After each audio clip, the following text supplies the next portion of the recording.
നമസ്തേ. തോളോട് തോൾ ചേർന്നൊട്ടിപ്പിടിച്ച രണ്ട് രാജ്യങ്ങൾ, ഇസ്രയേലും ഇറാനും.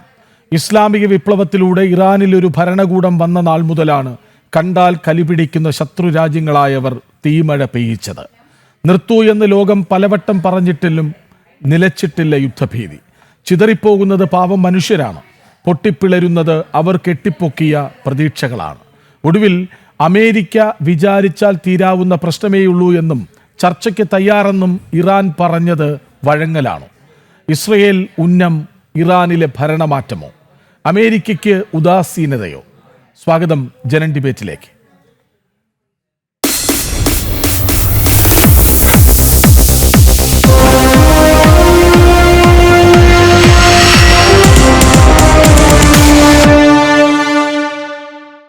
ചർച്ചയ്ക്കായി BJP നേതാവ് അഡ്വക്കേറ്റ് VP ശ്രീപത്മനാഭൻ, വിദേശകാര്യ വിദഗ്ധൻ PJ വിൻസെന്റ്, സാമൂഹ്യ നിരീക്ഷകൻ വിദ്യാസാഗർ ഗുരുമൂർത്തി, ഇടതു നിരീക്ഷകൻ റെജി ലൂക്കോസ് എന്നിവരെ പ്രതീക്ഷിക്കുന്നു. അതിനു മുൻപ് ഇന്റർനാഷണൽ ഡെസ്കിൽ നിന്ന് ഐസൻ ജോസ് ഒപ്പം ചേരുന്നു.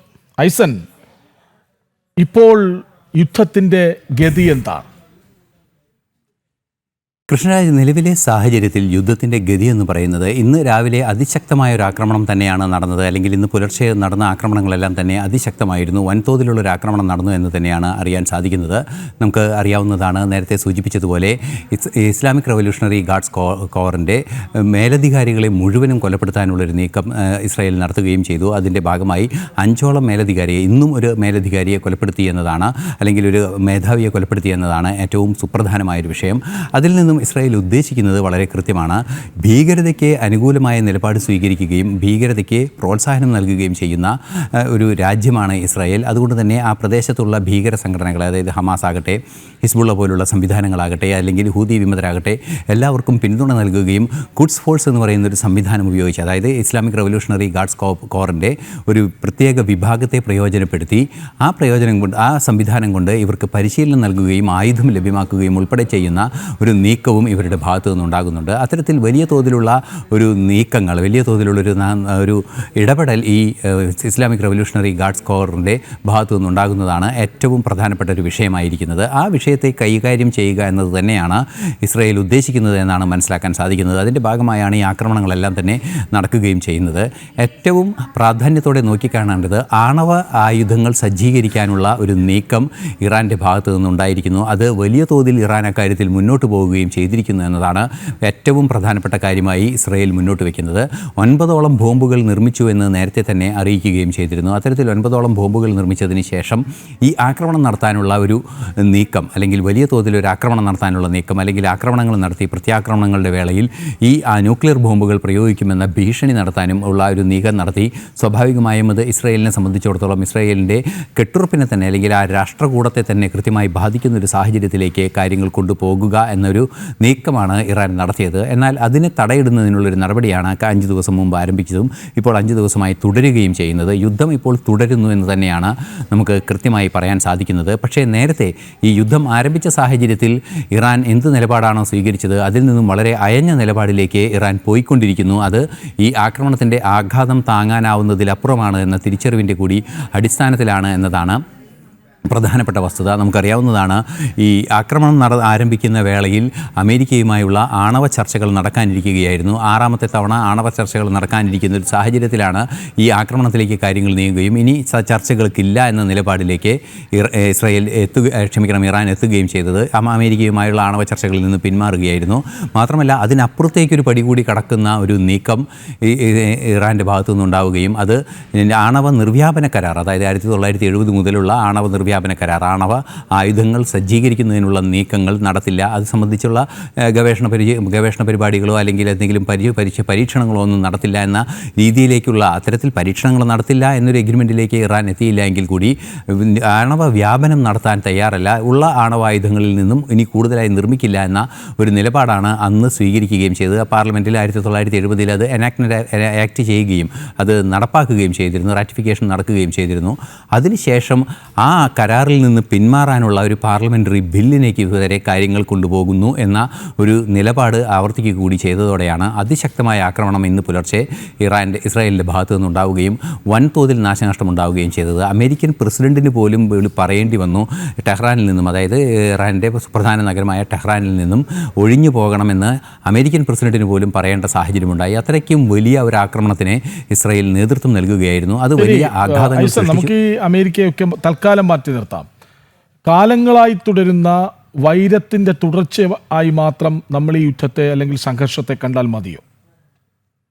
തീർച്ചയായും കാലങ്ങളായി തുടരുന്ന ഒരു വൈര്യം എന്നതിനപ്പുറം അതിനപ്പുറത്ത് വേറെ ചില പ്രശ്നങ്ങൾ ഇതിലുണ്ട് എന്നതും ഒരു യാഥാർത്ഥ്യം തന്നെയാണ്. നമുക്കറിയാവുന്നതാണ്, കാലങ്ങളായി ഈ ഭീകര സ്വഭാവമുള്ള സംഘടനകളെ പരിപോഷിപ്പിക്കുകയും അല്ലെങ്കിൽ അതിനെ കൊണ്ടു നടക്കുകയും അത് ഇസ്രായേലിനെതിരെയും അതുപോലെ തന്നെ ചില തങ്ങൾക്ക് എതിരായി നിൽക്കുന്ന രാജ്യങ്ങൾക്കെതിരെയും ചില നീക്കങ്ങൾ നടത്താനൊക്കെ ഇറാൻ വളരെ കൃത്യമായി അത് പ്രയോജനപ്പെടുത്തുകയും ചെയ്തിരുന്നു. തീർച്ചയായും ഇസ്രായേലിനെതിരായ ഒരു ആക്രമണോത്സുകമായ സ്വഭാവം നിലനിർത്തണം എന്ന ഒരു ആവശ്യം മുന്നോട്ട് വയ്ക്കുന്ന നേതാവാണ് ഈ അയത്തുള്ള അലി ഖമേനി. അയത്തുള്ള അലി ഖമേനിയുടെ ഏറ്റവും കുപ്രസിദ്ധമായ പല നിലപാടുകളും പുറത്തുവയ്ക്ക് വന്നിട്ടുണ്ട്. അത് കടുത്ത ഇസ്ലാമികവാദത്തിൻ്റെ ഭാഗമായി കടുത്ത രീതിയിലുള്ള നടപടികൾ വേണം, ഇസ്രായേൽ എന്ന ക്യാൻസറിനെ തുടച്ചു മാറ്റണമെന്നൊക്കെ ദിവസങ്ങൾക്ക് മുമ്പാണ്, അതല്ലെങ്കിൽ ഏതാണ്ട് 2 മാസം മുമ്പാണ് ഖമേനി ഈ പൊതുചടങ്ങുകളിലൊക്കെ പറഞ്ഞത്. പള്ളിയിലെ ഒരു ചടങ്ങിലൊക്കെ പറയുകയും ആരാധനാലയത്തിൽ നടന്ന ഒരു ചടങ്ങുമായി ബന്ധപ്പെട്ട് പറയുകയൊക്കെ ചെയ്തത്. അത്തരത്തിൽ ഇസ്രായേലിനെതിരായ ഒരു വൈരാഗ്യം നിലനിൽക്കുന്നത് കേവലം ഒരു പരമ്പരാഗതമായ വൈരാഗ്യം എന്നതിനപ്പുറം ഒരു വംശഹത്യയുടെ സ്വഭാവമുള്ള ഒരു വൈര്യമാണ് എന്നതാണ് ഏറെ പ്രാധാന്യത്തോടെ നോക്കിക്കാണേണ്ടത്. യഹൂദന്മാരെ പൂർണ്ണമായും ഇല്ലാതാക്കുക എന്ന കൃത്യമായൊരു ലക്ഷ്യമാണ് ഇറാൻ്റെ പിന്നിലുള്ളത്, അല്ലെങ്കിൽ ഇറാൻ മുന്നോട്ട് വയ്ക്കുന്നത്. അത് തന്നെയാണ് അയത്തുള്ള അലി ഖമേനിയും മുന്നോട്ട് വയ്ക്കുന്നത്. അത്തരത്തിലുള്ള നീക്കങ്ങൾ വളരെ ഫണ്ടമെൻ്റലിസ്റ്റുകൾ യാഥാസ്ഥിതികവാദികളായ ഒരു ഈ മുസ്ലിം സമൂഹത്തെ അല്ലെങ്കിൽ ഒരു ഇസ്ലാമിക സമൂഹത്തെ സൃഷ്ടിച്ചെടുക്കുകയും ആ ഇസ്ലാമിക സമൂഹത്തെ ലോകത്തിന് മുഴുവൻ ഭീഷണിയായി വളർത്തിക്കൊണ്ടുവരാനുള്ള ഒരു നീക്കങ്ങൾ ബോധപൂർവം നടത്തുകയും ചെയ്യുന്ന ഒരു സംവിധാനമാണ്, അല്ലെങ്കിൽ ഈ പരമോന്നത നേതാവിൻ്റെ രീതിയിൽ നടക്കുന്നത്. 1979 മുതൽ ഇതിങ്ങനെ ആവർത്തിച്ചു കൊണ്ടിരിക്കുകയാണ്. 1979 ഇസ്ലാമിക റവല്യൂഷൻ എന്നൊക്കെ പറയുന്ന ഈ രീതികൾക്ക് ശേഷം, ഈ നടപടികൾക്ക് ശേഷം ഇത്തരത്തിലുള്ള പ്രശ്നങ്ങൾ തുടരുക തന്നെയാണ്. തീർച്ചയായും ഇത് കേവലം ഒരു രാഷ്ട്രങ്ങൾ തമ്മിലുള്ള അല്ലെങ്കിൽ ഒരു അധിനിവേശം നടത്തിയെന്ന് ആരോപിക്കുന്ന രീതിയിൽ ഏതെങ്കിലും ഒരു രാഷ്ട്രത്തിനെതിരായ ഒരു സമരമല്ല, മറിച്ച് ഇത് വലിയ തോതിലുള്ള ഒരു വംശഹത്യക്കുള്ള നീക്കമാണ്. ഈ വംശഹത്യക്കുള്ള നീക്കത്തെയാണ് തടയിടേണ്ടത് അനിവാര്യമെന്ന ബോധ്യത്തിൽ ഇസ്രായേൽ എത്തുകയും ഇസ്രായേൽ എത്തിയതിൻ്റെ അടിസ്ഥാനത്തിൽ കടുത്ത നടപടികളിലേക്ക് ഇസ്രായേൽ നീങ്ങുകയും ചെയ്തിരിക്കുന്നത്. ശരിക്കും ഇസ്രായേൽ ആഗ്രഹിച്ച തലത്തിലേക്ക് കാര്യങ്ങൾ പോകുന്നുണ്ടോ? അതായത് ഇറാനിൽ ഇസ്രായേൽ ഉന്നം വയ്ക്കുന്നത് എന്ത്? ഇറാനിൽ തീർച്ചയായും ഇസ്രായേൽ ഉന്നം വയ്ക്കുന്നത് ഇറാൻ്റെ സൈനിക ശേഷിയും ആണവശേഷിയും തന്നെയാണ് എന്ന കാര്യത്തിൽ തർക്കമില്ല. മാത്രമല്ല, ഇതിൻ്റെ പിന്നിൽ പ്രവർത്തിക്കുന്ന ബുദ്ധി കേന്ദ്രങ്ങളെ കൂടി ഇല്ലായ്മ ചെയ്യുക. നമുക്കറിയാവുന്നതാണ്, ഈ സൈനിക സംവിധാനങ്ങളെല്ലാം തന്നെ ഒരു വ്യവസ്ഥാപിത സൈനിക സംവിധാനങ്ങളായി പ്രവർത്തിക്കുമ്പോൾ അതിൻ്റെ പല ഘടകങ്ങളെ സംബന്ധിച്ചും വിവിധങ്ങളായ ആളുകൾക്ക് കൃത്യമായ ബോധ്യമുണ്ടായിരിക്കും. അവർ അതേതെങ്കിലും തരത്തിൽ മറ്റുള്ള രാജ്യങ്ങൾക്ക് ചോർത്തി കൊടുക്കുന്നുണ്ടോ എന്ന് നിരീക്ഷിക്കാൻ സംവിധാനമുണ്ടാകും. അത്തരത്തിലൊരു വിശാലമായ ഒരു സൈനിക സംവിധാനമായിരിക്കും പ്രവർത്തിക്കുക. മിലിറ്ററി ഇൻ്റലിജൻസ് പോലുള്ള സംവിധാനങ്ങൾ, രഹസ്യാന്വേഷണ നിരീക്ഷണ സംവിധാനങ്ങളൊക്കെ ഉണ്ടായിരിക്കും. അതുകൊണ്ട് തന്നെ ഈ ബുദ്ധി കേന്ദ്രങ്ങൾ ആരൊക്കെയായി ഇടപെടുന്നു എന്നത് സംബന്ധിച്ച് കൃത്യമായ ഒരു നിരീക്ഷണം നടത്താൻ സാധാരണഗതിയിൽ സൈന്യങ്ങൾക്കൊക്കെ ഒരു പ്രൊഫഷണൽ സിസ്റ്റം തന്നെ ഉണ്ടായിരിക്കും. പക്ഷേ ഇത്തരത്തിലുള്ള സൈനികം എന്ന് പറയാമെങ്കിലും അതൊരു ഭീകര സ്വഭാവമുള്ള സംഘടനകളെ അല്ലെങ്കിൽ ഒരു രാഷ്ട്രകൂടം എന്ന ആശയത്തിനപ്പുറം ഒരു രാഷ്ട്രം അല്ലെങ്കിൽ അതിൻ്റെ പരിധിയിൽ നിൽക്കുന്ന ഒരു രാഷ്ട്രം എന്ന ആശയത്തിനപ്പുറം ഒരു വംശഹത്യയുടെ സ്വഭാവത്തോടെ നിലനിൽക്കുന്ന ഒരു ആശയമായി മാറുമ്പോൾ സ്വാഭാവികമായും അതിന് കൃത്യമായ ഒരു സംവിധാനങ്ങളൊന്നും ഒരുക്കാൻ സാധ്യമല്ലാതാകുകയും അതിൻ്റെ നേതൃനിരയിലുള്ളവർ തന്നെ അതിൻ്റെ പൂർണ്ണ നിയന്ത്രണത്തിൽ വരുന്നൊരു സാഹചര്യം ഉണ്ടാവുകയും ചെയ്യും. ഇത് വലിയ തോതിൽ ആക്രമണങ്ങൾ, അതായത് ഒരു ഏകാധിപത്യത്തിൻ്റെ സ്വഭാവം തന്നെയായിരിക്കും ഈ മിലിറ്ററി നേതാക്കന്മാർക്കെല്ലാം തന്നെ ഈ ഒരു പ്രശ്നമുണ്ടാകുമ്പോൾ, ഈ ഒരു ഇടപെടൽ ഉണ്ടാകുമ്പോൾ ഉണ്ടായിരിക്കുക. അത്തരത്തിലൊരു ഏകാധിപത്യ സ്വഭാവമുള്ളവർക്ക് അതൊരു നേട്ടമായി തന്നെ ഇസ്രായേൽ കണക്കാക്കുന്നു. അതുകൊണ്ട് തന്നെയാണ് ഇത്തരത്തിൽ 5ഓളം നേതാക്കളെ, അതായത് ഇസ്ലാമിക് റവല്യൂഷണറി ഗാർഡ്സ് കോറിൻ്റെയും അതുപോലെ തന്നെ അനുബന്ധ കുഡ്സ് ഫോഴ്സിൻ്റെയും എല്ലാം തന്നെ കമാൻഡറേയും ഡെപ്യൂട്ടി കമാൻഡറേയും വീണ്ടും ആദ്യം കമാൻഡറായിരുന്ന ആളെ കൊലപ്പെടുത്തിയതിന് ശേഷം അടുത്ത കമാൻഡറായി വന്ന വ്യക്തിയെ കൂടി ഇന്ന് കൊലപ്പെടുത്തുകയും ചെയ്തു. അത്തരത്തിൽ ബുദ്ധി കേന്ദ്രങ്ങളെ തകർക്കുക എന്നതൊരു കൃത്യമായ ലക്ഷ്യം തന്നെയാണ്. സ്വാഭാവികമായും ഈ ബുദ്ധി കേന്ദ്രങ്ങളെ തകർക്കുമ്പോൾ അല്ലെങ്കിൽ ഇത്തരത്തിൽ വംശഹത്യയെ പ്രൊമോട്ട് ചെയ്യുന്ന അല്ലെങ്കിൽ അതിനുവേണ്ടി വാദിക്കുന്നവരെ തകർക്കുമ്പോൾ, അവരെ ഇല്ലാതാക്കുമ്പോൾ തീർച്ചയായും ഈ ഖമേനിയെ ഉൾപ്പെടെ ഇല്ലാതാക്കണമെന്നൊരാവശ്യമാണ് ബെഞ്ചമിന്. അതായത് ആയത്തുള്ള അലി ഖമേനി, ഇന്ന് ബെഞ്ചമിൻ നെതന്യാഹു പറഞ്ഞത് ഖമേനിയെ അവസാനിപ്പിച്ചാൽ തീരാവുന്നതേയുള്ളൂ ഈ യുദ്ധം എന്നാണ്. അതിൽ നിന്ന് തന്നെ ലക്ഷ്യം വ്യക്തമാണ്. ഭരണമാറ്റമാണോ ഇസ്രയേൽ ലക്ഷ്യം വെക്കുന്നത്? തീർച്ചയായും ഒരു ഭരണമാറ്റം എന്നതിലുപരി ഇസ്രയേലിൽ ഒരു വ്യവസ്ഥാപിത സംവിധാനങ്ങൾ പ്രവർത്തിക്കുമ്പോൾ അതിനോട് പൂർണ്ണമായും ഈ വ്യവസ്ഥാപിത സംവിധാനങ്ങൾ പൂർണ്ണമായും വിധേയത്വം പുലർത്തുന്നത് ഈ ഇസ്ലാമിക ആത്മീയ നേതൃത്വം എന്ന് നമുക്ക് പറയാവുന്ന ഈ പരമോന്നത നേതാവിനോടാണ്. അതുതന്നെയാണ് പ്രശ്നം. ആ ഭരണമാറ്റം, അതായത് ഒരു ഏകാധിപത്യ സ്വഭാവമുള്ള ഒരു രീതി തന്നെയാണ് ഇറാനിൽ നിലനിൽക്കുന്നത്. അതുകൊണ്ട് തന്നെ ഇസ്രായേൽ ആ ഏകാധിപത്യത്തെ തന്നെയാണ് ലക്ഷ്യം വയ്ക്കുന്നത് എന്ന കാര്യത്തിൽ തർക്കമില്ല. നമുക്കറിയാവുന്നതാണ്, ഈ മിലിറ്ററി രാഷ്ട്രങ്ങളെയെല്ലാം തന്നെ ആ രീതിയിൽ പട്ടാള സ്വഭാവമുള്ള രീതിയിൽ ഭരണം നടത്തുന്ന രാഷ്ട്രങ്ങളെ ആ രീതിയിൽ തന്നെ തകർക്കുക എന്ന ഒരു തന്ത്രമാണ് ഇപ്പോൾ ഇസ്രായേൽ മുന്നോട്ട് വയ്ക്കുന്നത്. ഇസ്രായേൽ മുന്നോട്ട് വയ്ക്കുന്ന ആ ഒരു രീതിയിൽ നിന്ന് തന്നെ മനസ്സിലാക്കാൻ സാധിക്കുന്നത്, ഈ രീതി, അതായത് ഈ നിലവിലെ മറ്റൊരു രാജ്യത്തെ നശിപ്പിക്കുന്ന ഒരു നിലപാട് സ്വീകരിക്കുന്നത് ഒഴിവാക്കുക, അല്ലെങ്കിൽ മറ്റുള്ളവരുടെ നിലനിൽപ്പിനെ ബാധിക്കുന്ന ആ നീക്കത്തെ ഒഴിവാക്കുക എന്ന കർശനമായ നിലപാട് തന്നെയാണ് ഈ ഇസ്രായേലിൻ്റെ ഭാഗത്തു നിന്നുണ്ടാകുന്നത്. ഇറാനെതിരായി അത് കണിശമായി മുന്നോട്ട് വയ്ക്കുകയും ചെയ്യുന്നുണ്ട്. ഇറാനെ സംബന്ധിച്ചിടത്തോളം വലിയ തോതിൽ ഇത്തരത്തിലൊരു ആക്രമണം നടത്തി ഇറാൻ്റെ ആ ഒരു പശ്ചാത്തല സൗകര്യങ്ങളെ തകർത്തതിന് ശേഷം ഒരു സാങ്കേതികമായി നമുക്ക് അറിയാവുന്നതാണ്, പല രാജ്യങ്ങളും ഹിസ്ബുള്ളയുടെ നിയന്ത്രണത്തിൽ നിന്നും ലെബനനെ ഒരു പരിധിവരെ മോചിപ്പിക്കാനും ഹിസ്ബുള്ളയെ നിരാധീകരിക്കാനും അത്തരത്തിലുള്ള നീക്കങ്ങളൊക്കെ നടത്താനും വ്യവസ്ഥാപിത സംവിധാനങ്ങളുമായി വ്യവസ്ഥാപിതമായ രീതിയിൽ ചർച്ചകൾ നടത്താനും എന്തെങ്കിലും പ്രശ്നമുണ്ടെങ്കിൽ അത് അതിർത്തി പ്രശ്നങ്ങൾ പോലും ഉണ്ടെങ്കിൽ അത്തരത്തിൽ പരിഹരിക്കാനുമുള്ള ഒരു സ്വാതന്ത്ര്യവും ഒരു അന്താരാഷ്ട്ര ധാരണയും അന്താരാഷ്ട്ര സംവിധാനങ്ങളുമുള്ള ഈ ലോകത്ത് അത്തരമൊരു നീക്കങ്ങളിലേക്ക് പോകാതെ ഭീകരതയുടെ ലോകത്തേക്ക് പോവുക, ആ ഭീകരതയുടെ രീതിയിലേക്ക് പോവുക, അവരെ പൂർണ്ണമായും ഇല്ലാതാക്കി കഴിഞ്ഞാൽ ഈ ഭീകര സ്വഭാവം പൂർണ്ണമായും നിയന്ത്രിക്കാൻ സാധിക്കുകയും മേഖലയിലെ ആ ഒരു അനിശ്ചിതത്വവും അതുപോലെ തന്നെ ആ ഒരു ഭീകര വാഴ്ചയും പൂർണ്ണമായും ഒഴിവാക്കാൻ സാധിക്കുമെന്ന ഒരു പ്രതീക്ഷ, കൃത്യമായൊരു ബോധ്യം തന്നെയാണ് ഇസ്രായേലിനുള്ളത്. അതുതന്നെയാണ് ഇസ്രായേൽ അവിടെ ലക്ഷ്യം വയ്ക്കുന്നതും. ഈ ആക്രമണങ്ങളെല്ലാം തന്നെ ആ ഒരു സ്പിരിറ്റിലാണ് കാണുകയും ചെയ്യുന്നത്. തീർച്ചയായും ആണവ ആയുധങ്ങൾ സംഭരിക്കുന്നതിനെതിരെ കൃത്യമായ നടപടികളും ഇസ്രായേലിൻ്റെ ഭാഗത്തു നിന്ന് ഉണ്ടാകുകയും ചെയ്യുന്നുണ്ട്. ശരി ഐസൻ, BJP നേതാവ് VP ശ്രീപത്മനാഭനൊപ്പം ചേരുന്നു. ശ്രീപത്മനാഭൻ, അതായത് ടെഹ്റാനിലെ കൂട്ടപ്പലായനം, അമേരിക്കയിൽ ഒരു ഫോൺ കോൾ വിളിച്ചാൽ തീരാവുന്ന പ്രശ്നമേയുള്ളൂ എന്ന് ഇന്ന് ഇറാൻ പ്രതിരോധ മന്ത്രി പറയുകയുണ്ടായി. മറ്റൊന്ന്, ഞങ്ങളായി തുടങ്ങി വെച്ചതല്ല, രക്തച്ചൊരിച്ചിൽ ഞങ്ങൾ ആഗ്രഹിക്കുന്നില്ല. ഇതൊക്കെ ഇറാൻ്റെ ഇന്നത്തെ ഔദ്യോഗിക പ്രതികരണമാണ്. അതായത് വഴങ്ങിയോ ഇറാൻ? അല്ല, ഇറാൻ വലിയ ബുദ്ധിമുട്ടിലാണ്. കാരണം ലോകത്തെ ഒരു രാജ്യവും ഇറാന് ഒരു പിന്തുണ പ്രഖ്യാപിച്ച് മുന്നോട്ട് വരാത്തൊരു സാഹചര്യമുണ്ട്. ഇറാൻ ഇന്നലെ പറഞ്ഞിരുന്നു, 2 ദിവസം മുന്നേ പറഞ്ഞിരുന്നു, ഇസ്രായേൽ ഇറാനെ ഇങ്ങനെ ആക്രമിക്കുകയാണെങ്കിൽ ഇസ്രായേലിനെ എതിരെ അണുവായുധം പ്രയോഗിക്കാൻ പാകിസ്ഥാൻ ഇറാനെ സഹായിക്കുമെന്ന്. ഇന്നലെ പാകിസ്ഥാന്റെ അവരുടെ വിദേശകാര്യമന്ത്രി ആ പ്രസ്താവന തള്ളിപ്പറയുകയും ഇന്ന് പാകിസ്ഥാനും ഇറാനും തമ്മിലുള്ള അതിർത്തി അടക്കുകയും ചെയ്തിരിക്കുകയാണ്. അപ്പോൾ ഈ അറബി രാജ്യങ്ങൾ ഇറാന്റെ കൂടെ നിൽക്കുന്നില്ല. അതിനൊരു കാരണം, അറബി രാജ്യങ്ങളൊക്കെ ബഹുഭൂരിപക്ഷവും സുന്നി മുസ്ലിം രാജ്യങ്ങളാണ്. ഇറാൻ ഒരു ഷിയ മുസ്ലിം രാജ്യമാണ്. മാത്രവുമല്ല, ഇറാഖിൽ ഇന്ന് ഇറാന്റെ ഒരു പാവ സർക്കാരാണ് ഉള്ളത്.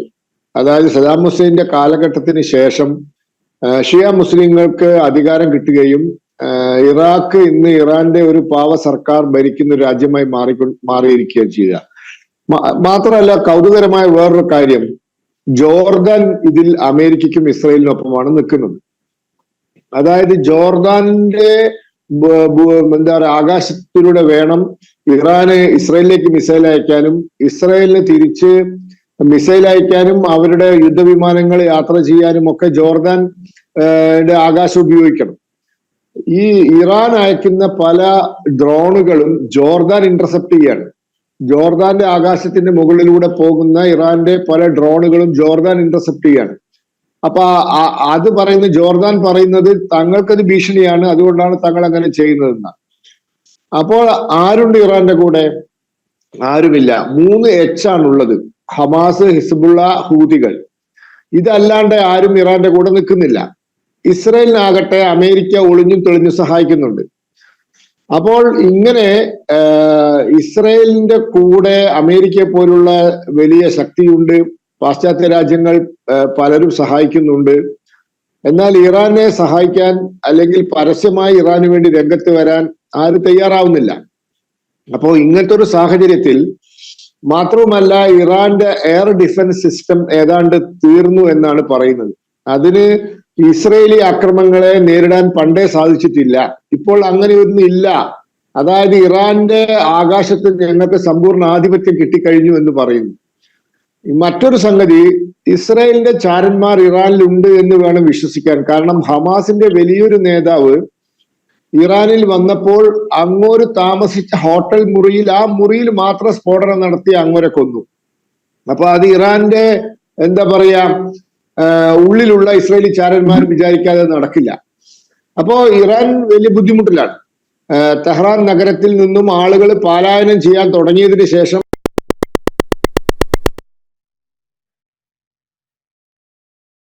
പല പ്രശ്നങ്ങളുമുണ്ട്.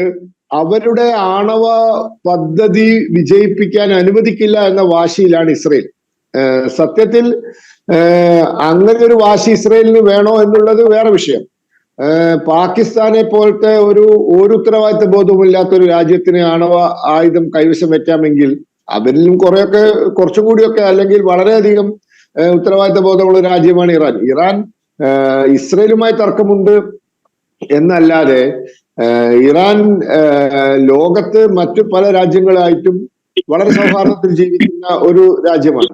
എന്നാൽ പാകിസ്ഥാൻ അങ്ങനെയല്ലല്ലോ. പാകിസ്ഥാൻ ലോകത്തേക്ക് മുഴുവൻ തീവ്രവാദം കയറ്റി അയക്കുന്ന രാജ്യമാണ്. അവർക്ക് അണുവായുധം കൈവശം വെക്കാം എന്ന് ലോകം അത് അംഗീകരിച്ചിരിക്കുകയാണ്. പക്ഷെ ഇത് ഇറാനും ഇസ്രായേലും തമ്മിലുള്ള പ്രശ്നമാണ്. ഇറാൻ എന്ന ഇസ്ലാമിക രാജ്യം അല്ലെങ്കിൽ ഷിയ മുസ്ലിം രാജ്യത്തെ ഒരു ആണവ ശക്തിയാക്കാൻ ഞങ്ങൾ അനുവദിക്കില്ല എന്ന വാശിയിലാണ് അവർ. അപ്പോൾ യുദ്ധത്തിന്റെ ഇത്രയും ദിവസത്തെ എടുത്ത് പരിശോധിക്കുമ്പോൾ ഇറാന് ഇങ്ങനെ മുന്നോട്ട് പോകാൻ പറ്റാത്ത ഒരു സാഹചര്യമുണ്ട്. അത് നാളെ അവിടെ ഹോർമോസ് കടലിടുക്ക് അവർ അടച്ചാൽ ലോക വ്യാപാരത്തെ ബാധിക്കും, എണ്ണയെ ബാധിക്കും, എണ്ണയുടെ വില ആകാശം മുട്ട ഉയരും. ഇങ്ങനത്തെ ഒരു സാഹചര്യത്തിൽ അമേരിക്ക അല്ലെങ്കിൽ ശ്രീ വി പി ശ്രീപത്മനാഭനിലേക്ക് ഞാൻ വരാം. ഐസൻ ജോസിലേക്ക് വീണ്ടും. ഐസൻ, അതായത് ഈ അമേരിക്കയുടെ ഉപരോധം ഇറാനെ വല്ലാതെ വലയ്ക്കുന്നുണ്ടല്ലോ, സാമ്പത്തികമായി ഞെരുക്കുന്നുണ്ടല്ലോ. അപ്പോൾ സ്വാഭാവികമായും ഒരു യുദ്ധാന്തരീക്ഷത്തിലൂടെ ഇറാൻ്റെ സൈനിക ശേഷി, സാമ്പത്തിക ശേഷി ഇല്ലാതാക്കുക എന്നൊരു തന്ത്രം കൂടി ഈ യുദ്ധാന്തരീക്ഷത്തിന് പിന്നിലുണ്ടോ? തീർച്ചയായും അമേരിക്കയ്ക്ക് അത്തരത്തിലൊരു ലക്ഷ്യം ഉണ്ടാകാം എന്ന് തന്നെയാണ് പല നിരീക്ഷകരും ചൂണ്ടിക്കാണിക്കുന്നത്. നമുക്കറിയാവുന്നതാണ്, നമുക്ക് നേരത്തെ പലതവണ അറിയാവുന്ന ഒരു കാര്യമാണ് ഭക്ഷണത്തിന് വേണ്ടി എണ്ണ വിൽക്കാനുള്ള അനുവാദം നൽകുക. അത്തരത്തിലുള്ള രീതിയിലെല്ലാം തന്നെ വലിയ ചില കർശനമായ നിയന്ത്രണങ്ങളെല്ലാം തന്നെ നടത്തുന്ന ഒരു സാഹചര്യം അമേരിക്ക ഇറാനെതിരെ പ്രയോഗിച്ചിരുന്നു. കാലങ്ങളായി ഇറാനും അമേരിക്കയും തമ്മിൽ ഈ പ്രശ്നത്തിൽ വലിയ തർക്കങ്ങൾ നിലനിൽക്കുകയും ചെയ്യുന്നുണ്ട്.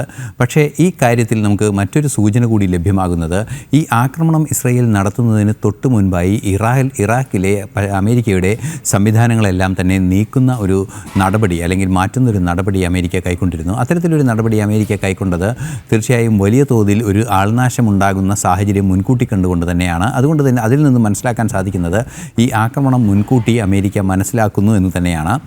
ആ ഒരു സാഹചര്യത്തിൽ തീർച്ചയായും ഇറാനെ സംബന്ധിച്ചിടത്തോളം അമേരിക്ക കർശനമായ കുറേ കൂടി നിബന്ധനകൾ കൊണ്ടുവന്ന് ഈ ആണവ സംവിധാനങ്ങളെ നിയന്ത്രിക്കാനുള്ള ഒരു നീക്കം നടത്തിയതാകാം എന്ന കാര്യത്തിലും തർക്കമില്ല. ഇതിൻ്റെ ഭാഗമായി നമുക്കറിയാവുന്നതാണ്, ഈ ഗവർണർമാർ, അതായത് അന്താരാഷ്ട്ര ആണവോർജ്ജ ഏജൻസിയുടെ ഗവർണർമാരുടെ സമ്മേളനത്തിൽ കൃത്യമായി ഇറാൻ്റെ കൈവശം ആണവായുധമുണ്ട് എന്ന കൃത്യമായ നിഗമനത്തിലെത്തുകയും അതിനുശേഷമാണ് ഈ ആക്രമണം നടക്കുകയും ചെയ്തത്. അത്തരത്തിലുള്ള വിവരങ്ങൾ നേരത്തെ തന്നെ അമേരിക്ക മനസ്സിലാക്കുകയും അമേരിക്ക ആ രീതിയിൽ ഇവരോട് ഈ ഇറാനെ പൂർണ്ണമായും അശാക്തീകരിക്കാനുള്ള ഒരു നീക്കങ്ങൾ നടത്തുകയും ചെയ്തു എന്ന് തന്നെയാണ് പ്രാഥമികമായ ചില സൂചനകളിൽ നിന്നും മനസ്സിലാക്കാൻ സാധിക്കുന്നത്. മറ്റൊരു സുപ്രധാന വിഷയം, ഇസ്രായേലിനെ സംബന്ധിച്ചിടത്തോളം വലിയ തോതിൽ ഇൻ്റലിജൻസ് ഡാറ്റ ലഭ്യമാക്കിയിട്ടുണ്ട് അമേരിക്ക എന്ന സൂചനകളും പുറത്തു വരുന്നുണ്ട്.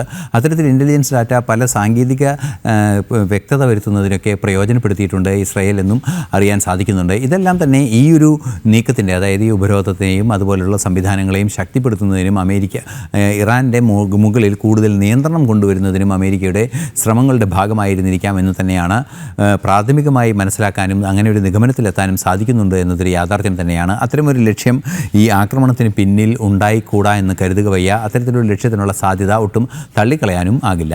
കൃഷ്ണരാജ്, ഇടതു നിരീക്ഷകൻ റജി ലൂക്കോസ് കൂടി ഒപ്പം ചേരുന്നുണ്ട്. ശ്രീ റജി ലൂക്കോസ്, അതായത് അമേരിക്ക ഒന്ന് ഇടപെടണം എന്ന അവസ്ഥയിലേക്ക് പാകിസ്ഥാൻ പറഞ്ഞ അതേ വാക്കുകൾ ഇറാനിൽ നിന്ന് കേട്ടു.